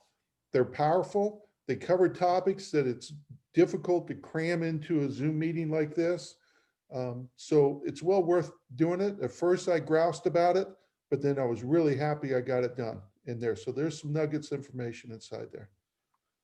And the important thing is when you pair up with your counterpart in the other district, you two work it out. You two figure out, you come up with some solutions as to how you can help your PEs and how you can help your district.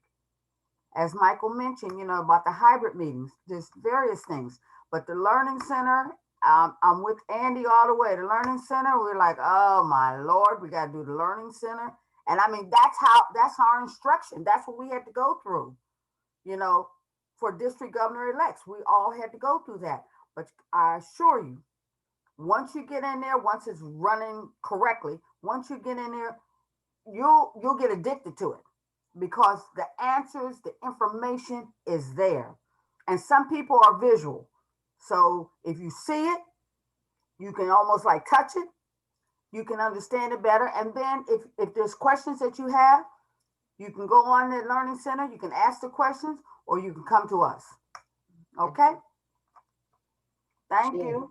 Nadege Pierre. And Rick Maxey. Rick Maxey. Yes. I've been looking forward to this all night. Have you really? Yes, indeed. We say the best for last. Absolutely. I'm going to agree with that, Ms. Deb. Take it away. All right, well, welcome. I know you guys have had a lot of information, and this topic is very exciting for me and my counterpart, Rick, because we've been working on this tirelessly. So I'm really excited about our presentation tonight. So diversifying your Rotary Club. Oh, sorry, I thought I had the clicker. Next. All right, so our district 6960 has done a series or seminar of women in Rotary, and I felt like Sylvia Whitlock, this quote really resonated with me, and just it captured the essence of Rotarians. If you have a problem that is unsolvable, you just call a Rotarian. It's just like Andy putting this group together of saying, hey, this is what I need, this is what we need, just get it done. And there's no questions asked. We all showed up, and we're going to show up for our districts and for our Rotary clubs. But given is the ultimate experience, and what I've learned from Rotary is that there is no limit to the generosity of individuals who find a problem that seems so impossible to solve, but can find solutions. And that is with our time, talent, and treasures. And all the other presentations from the foundation to membership, it really captured how we can give in such a diverse way, how we can give of ourselves, and how we do give of ourselves, especially since this is like Andy pointed out, a volunteer organization. So it's really shows a commitment on all of us, and it really shows who we are as people and how much we want to impact our communities far beyond.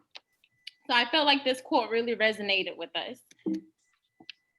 So a little background about me. I'm Nadege Pierre. I am the district diversity chair, but during my day job, I work for the Lee County Tax Collector's Office here, and I am the community relations coordinator, and I sit on the FGCU alumni board as their diversity chair and community outreach chair.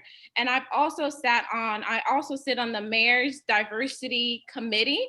And that committee pretty much helped consult him on issues facing diversity within the city of Fort Myers. So I've really had a lot of experience of not only talking about diversity, but being involved as a change agent as far as policies and looking at policies that may not be all inclusive, to include all members, or policies that may hinder certain members' entry to entry-level jobs, or other things that impact not just our workforce, but education, just our whole quality of life. So I was really excited when Rotary decided to put this together, because I think Rotary internationally is such a diverse organization that we need to work, like Ms. Deb said, here at home. We need to fix our problems at home before we can help anyone else. So I think this is a very good initiative to at least get the conversation started.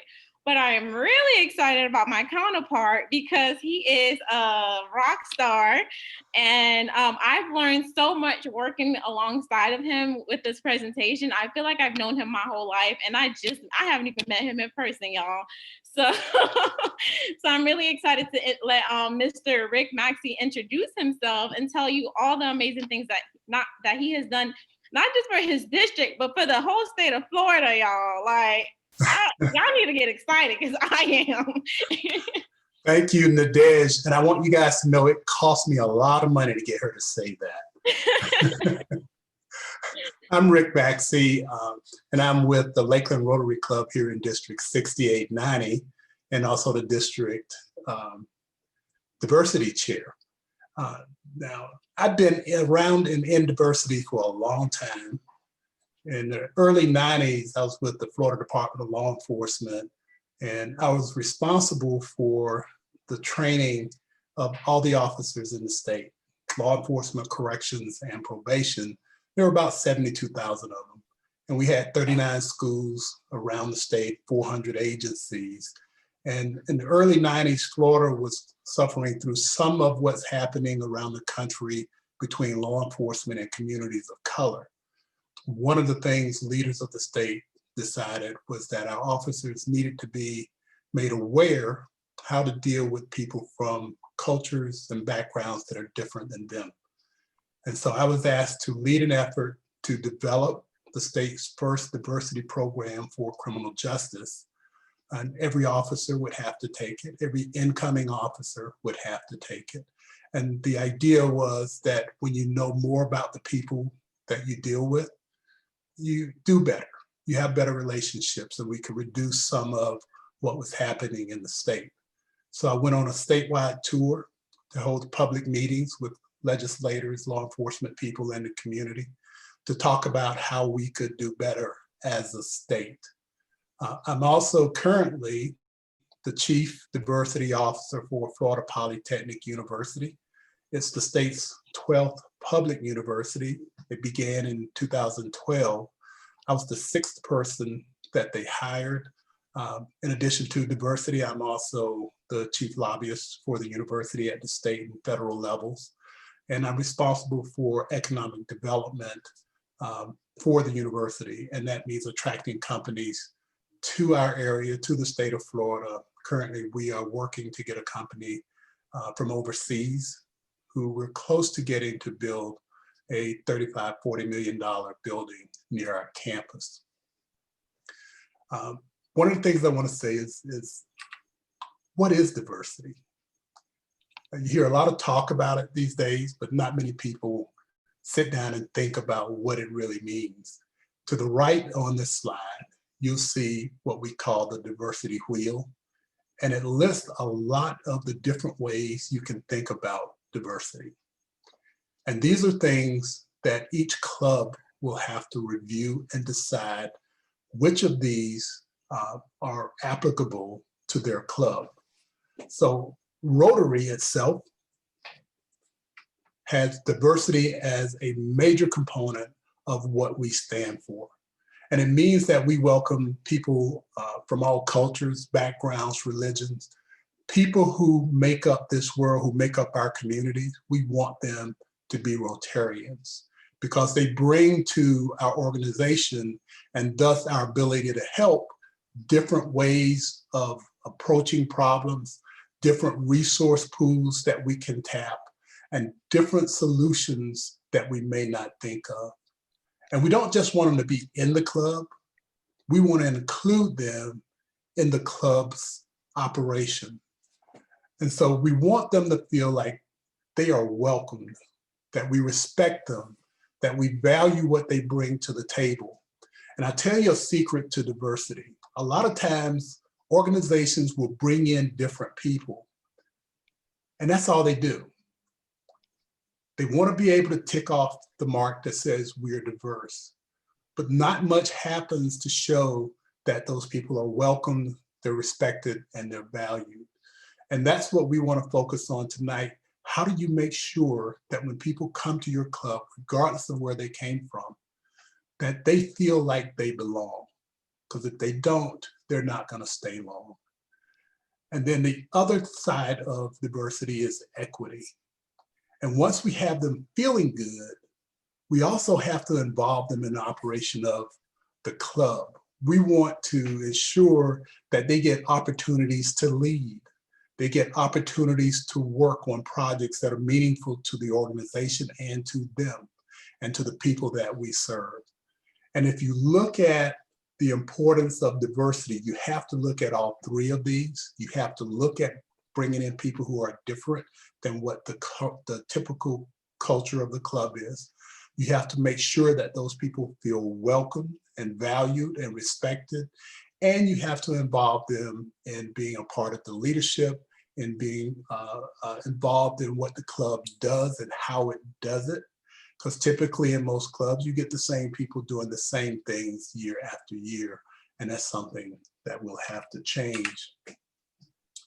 So why care about it?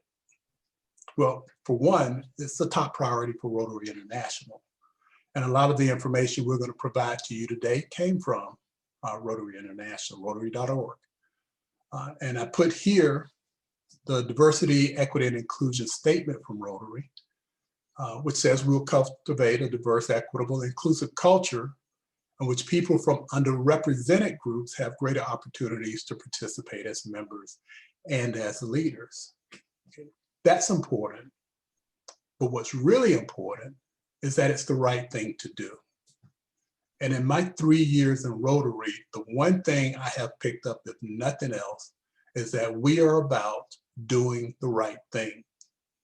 So our community and representing our community and being involved with our community is the right thing to do. And that's why we care about diversity. That's why we care about who's in our clubs. That's why we want to make sure that we involve them in what we're doing and how we're doing it and that their voices are heard. We want to listen to different ways of doing things. I'll tell you a quick story. We have members who represent various religions. And I have been told by some members that they feel isolated as a member of Rotary because all of our religious views tend to be Christian. And I'm personally a Christian, but I recognize that there are people who aren't, that there are people with other religious views, but we have to be open to welcome them into our clubs. They are a part of Rotary International. They are part of us. And so we need to be willing to make sure that they feel represented. Okay, so a question I like to ask clubs is, does your club mirror your community? Because diversity is not a one size fit all. People get uncomfortable when we start talking about diversity because we've been programmed to think it's just about race, as opposed to looking at your community and your club to see what does diversity look like for your club and what does it mean? Like Gerard was saying, it might mean you're a club full of attorneys and you need to diversify by adding more professions.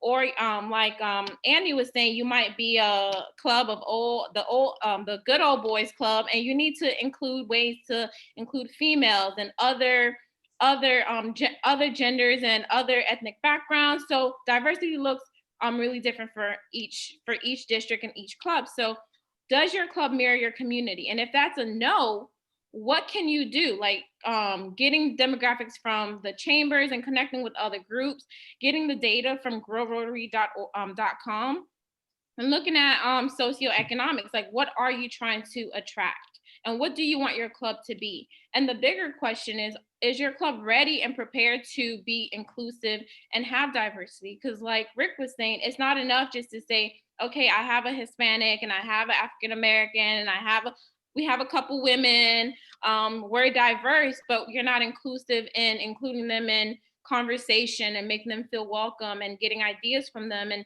giving them roles and responsibilities to make sure that they grow in Rotary, not just in friendship, but professionally. They might have other professional goals.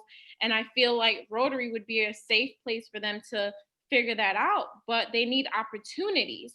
And also using the Rotary survey to gather clubs' professional data, using DACDB to say, okay, here are the professions, doing almost like a club assessment within your own club to saying, hey, this is where we're at and this is where we need to be. Here's what diversity looks like in our club, in our community, in our district, and creating opportunities to attract other ethnic backgrounds. If your community mirrors that. If it doesn't, and sometimes it doesn't, then you have to build on the other strengths in the diversity wheel that you have. Maybe it's attracting younger professionals. So the older generation could mentor them. Maybe it's getting more women, maybe it's getting more teachers.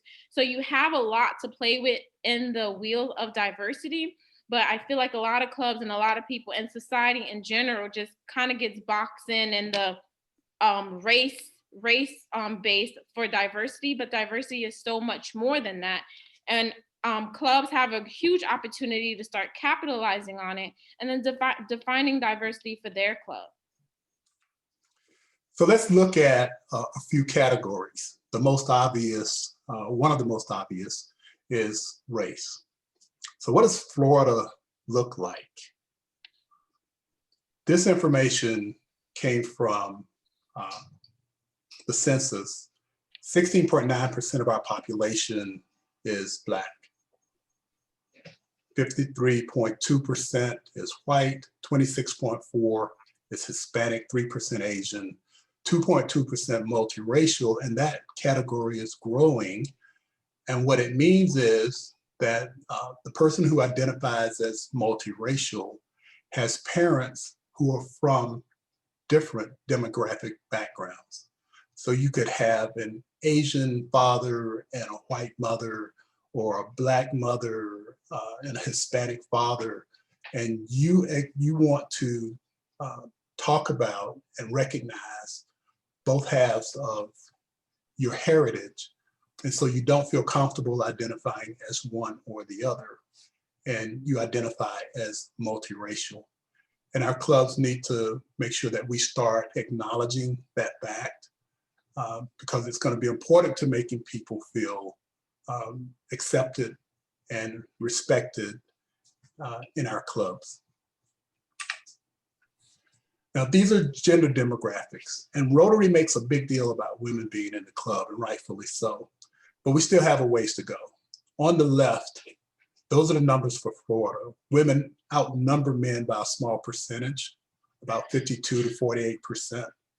But if you look at Rotary worldwide, only 23% of our membership is female.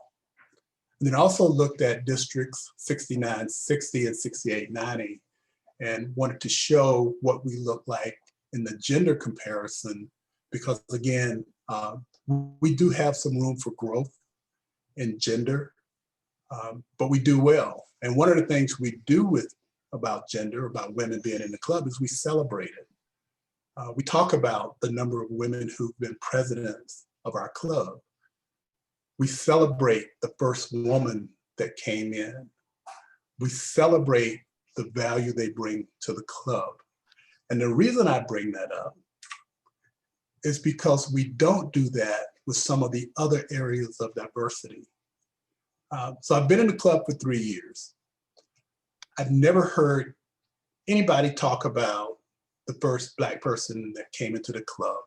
I never heard anybody talk about Black people adding value to the club. I've never heard discussions about pride in the different religions that we have, the different types of groups that we have. And so what does that say? So if I'm always talking about a specific group as being valuable and we're glad we now have them, what am I to think if I'm not a part of that group? So if I'm not female and religion is how I identify myself, and the fact that you never talk about it, you never recognize it, what am I to think? And I've actually had Rotarians make that complaint to me, and that has always stuck with me.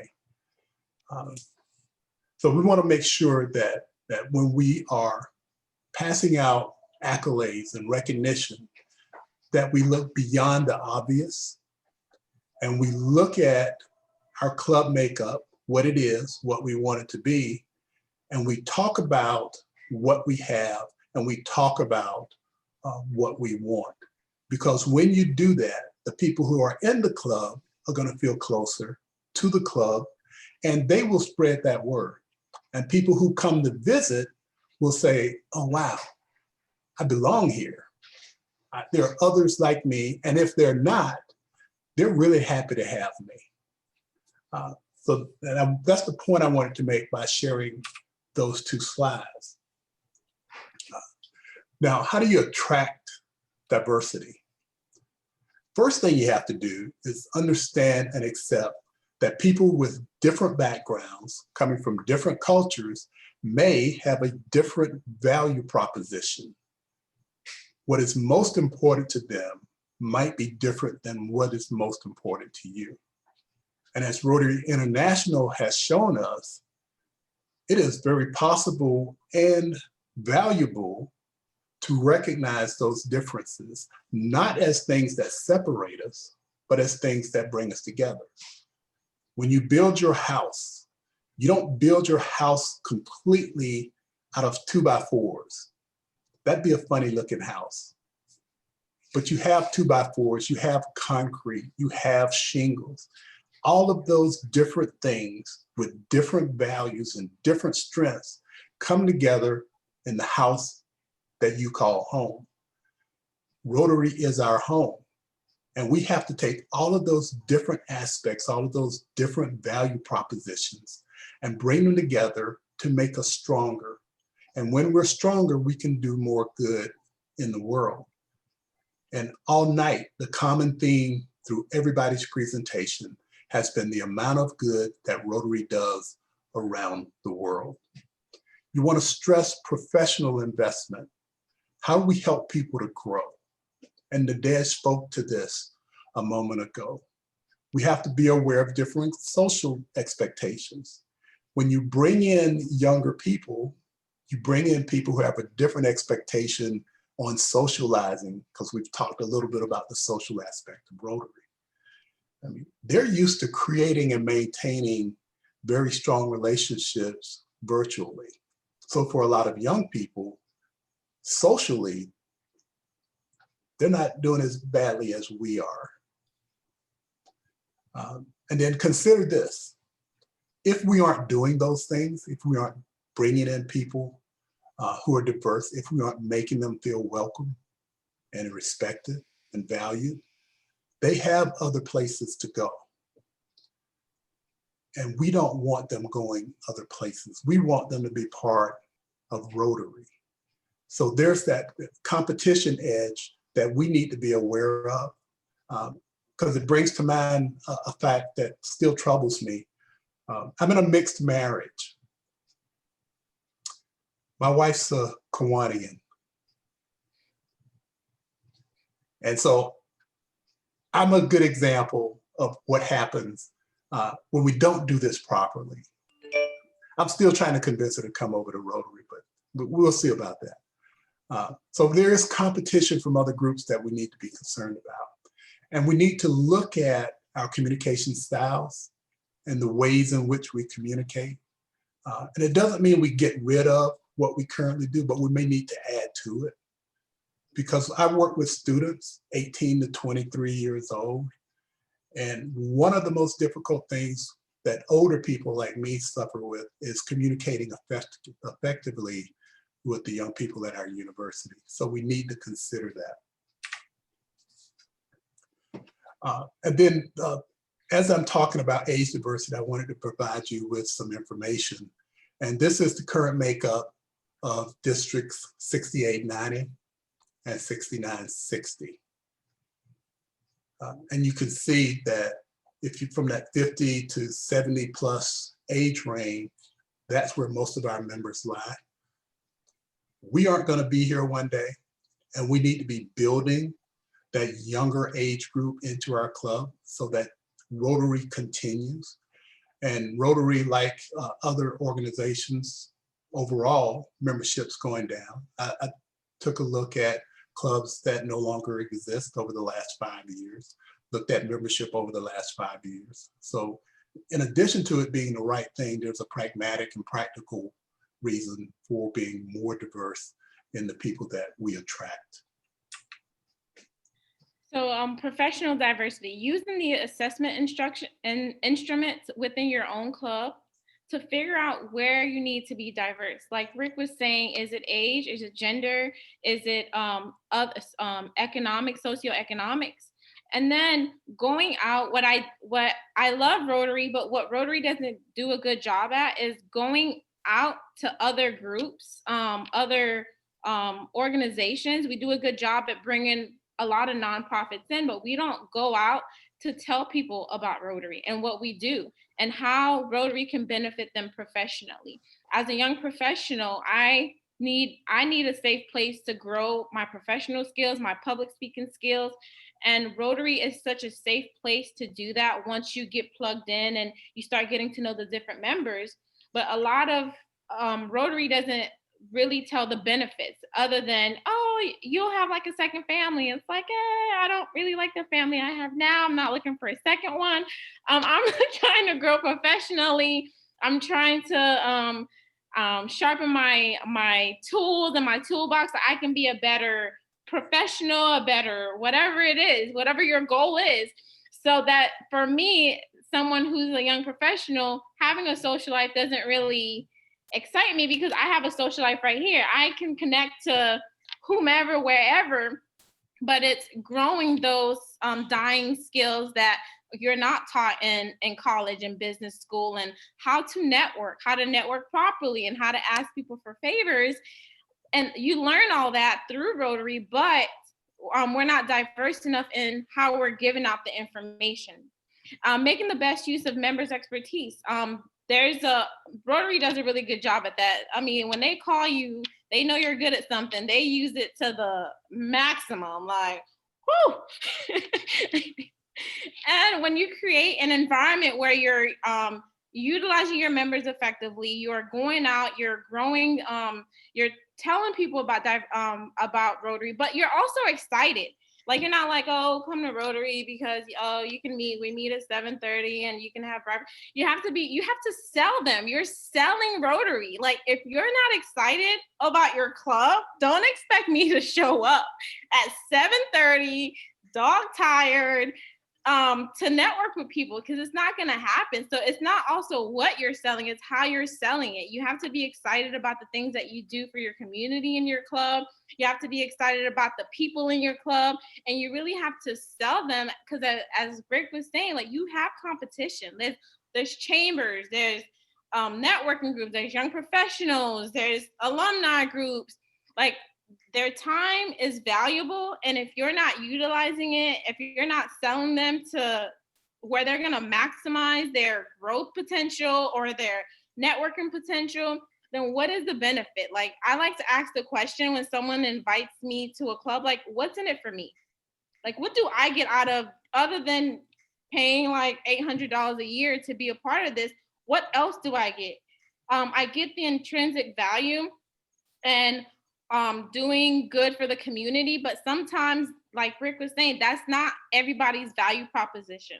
Sometimes they're barely making it as young professionals, and they just are looking to grow so that they can be the best that they can be. The giving part of Rotary is almost secondary, but sometimes you barely hear about it when people are attracting new members. You don't hear about all the community projects that you do, all the things that you do worldwide, what the foundation does. Like, $1,000 from a Paul Harris can give like 10 hearing aids to kids in India. Like, you don't hear about those things.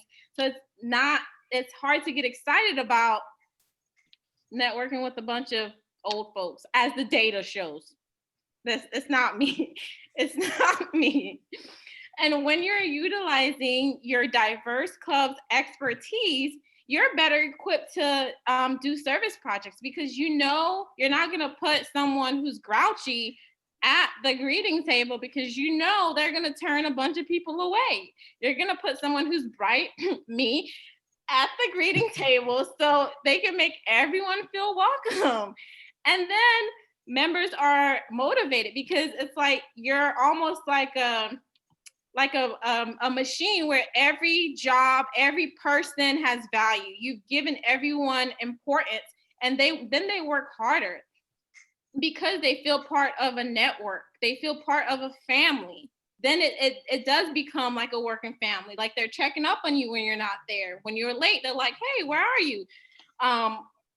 So it works when you not only have diversity, but you've created an environment for everyone to thrive, whether it's the greeter, the person who does the fees, the the fining. I mean, all of that is fun when you have a diverse club and everyone feels welcome. And then that's what you're giving out to the people that you're attracting. When I'm selling Rotary, my friends know, to my coworkers, they know I'm passionate about Rotary for not just for the things that they do for the community, but I'm also like, here's what's in it for you. Like, you get to grow professionally and you get to meet other people, you get to learn, you get to hear people's different backgrounds, and it's really cool. You should come for breakfast. And then I'm like, oh, and by the way, they also give back to this community. So it makes it more attractive to prospective members because you're excited about what you do. And so, now go ahead. Go ahead. Sorry. I'm too excited. So there's actually a process for doing the professions assessment, and it's developed by Rotary. And we're sharing the major steps here, and you're going to get copies of this slide. So I'm not going to go through all of these, but one of the things I want to point out is number 6. When you do the assessment, you collect and analyze the data, you got to take action. It'll point you to where you need to be, what you need to do. Then it's up to the club to take advantage of that. And then you have an ability to focus your resources in an area that's really gonna give you the best chance of generating some results. And Nadej has been talking about expanding your reach, but scheduled programming by diverse groups and individuals. In my 3 years in Rotary, most of the presentations, 95, 98%, come from the same groups of people, typically white, mostly male. And there are issues in other communities that I'm aware of. I'm on about 6 different boards in the area that Rotarians don't get to hear about because people from those groups aren't invited in to talk. And we don't go out to them to find out what those needs are. So doing that fits right in with what Rotary is all about. And I think Dewan say this, diversity is every member's responsibility, just like membership is every member's responsibility. So it's not up to the Black person to bring in a Black person or the Jewish person to bring in,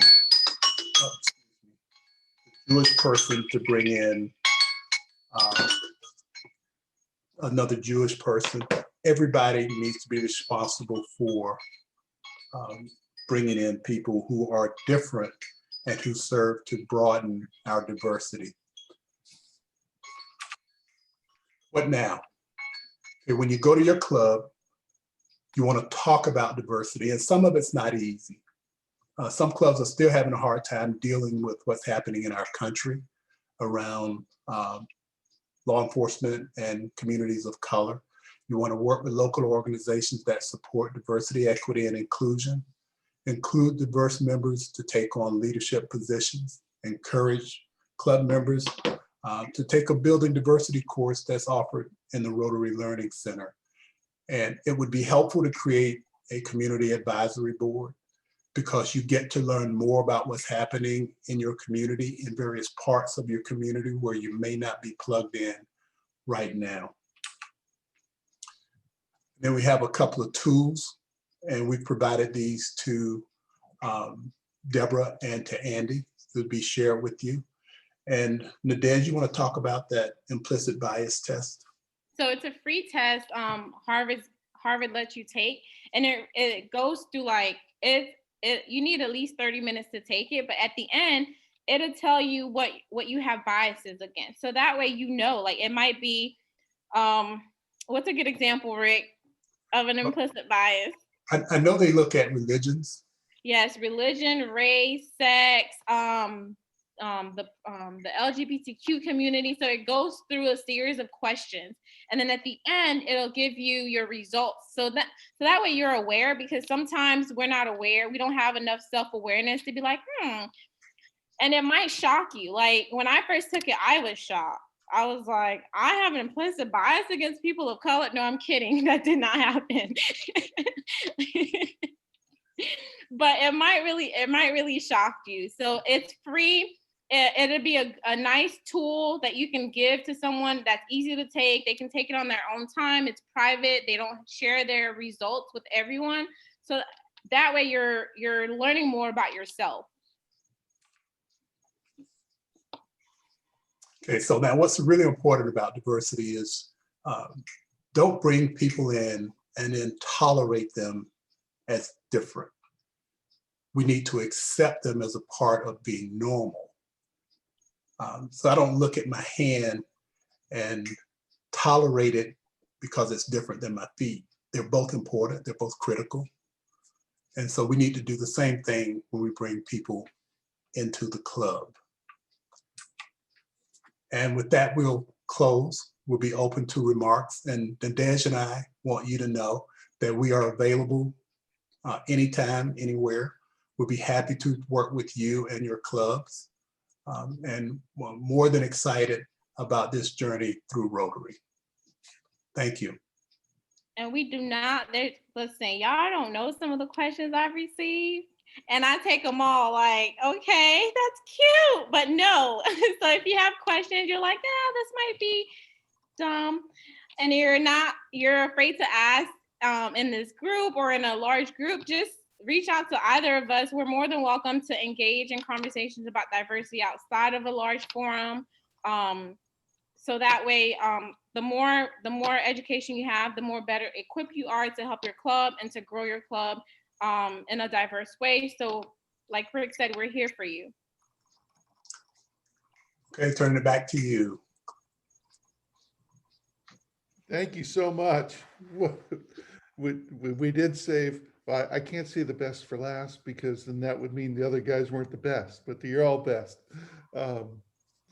Nadej, Rick, man, you guys are on fire, right? So this is interesting for Rotary to really break open this issue, right? And it's not easy issue to really dig into. We all think we're, don't have any implicit biases, but for some reason, human nature kind of takes over and kind of creates those jaded implicit biases for some reason, for whatever in our DNA for thousands of years ago. That's not who we are now. That's not who we need to be now. That's certainly not the organization that Rotary is.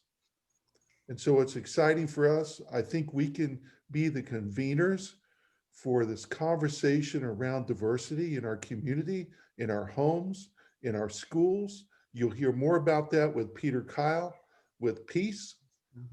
We'll be hearing from some Peace scholars here in a couple of weeks on October 28th. And we've got some interesting opportunities, us as Rotary, to really inject our voice in our communities to deal with these issues. Our politicians can't do it. We have the opportunity to get this done. Thank you so much for everybody. Deborah, what do you got for us? I just want everyone to know the time is now for us to deal with this. I always pray for peace in our nation, in our world. That is what I ask for. And Rotary has given us an opportunity to be peace builders. That's what we're here to do. We are people of action. And so Andy and I felt, I know this was a little bit different, but Andy and I felt that the time has come that we need to address the elephant in the room, so to speak, on the diversity.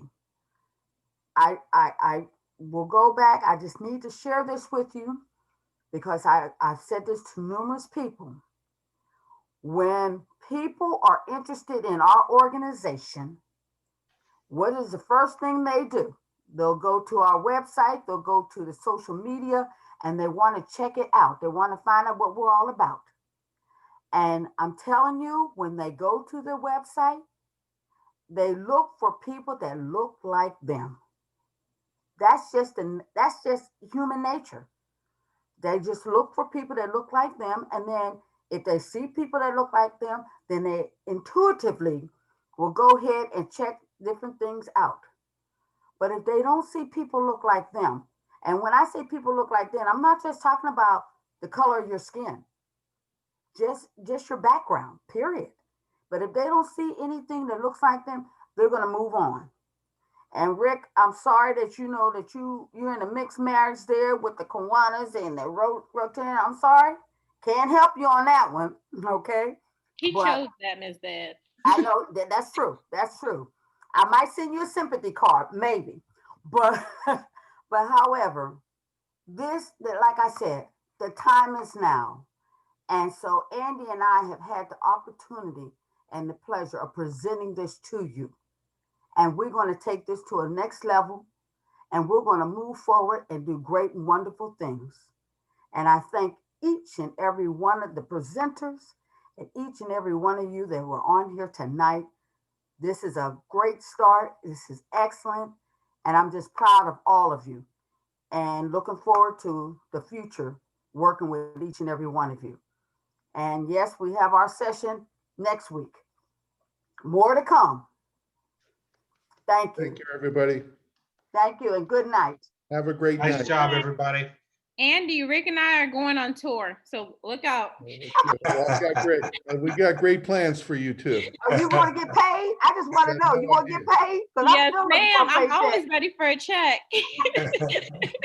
That's what happens, Nadej, when you don't call me back for 2 weeks. You're not going to tell that story. Hang up now.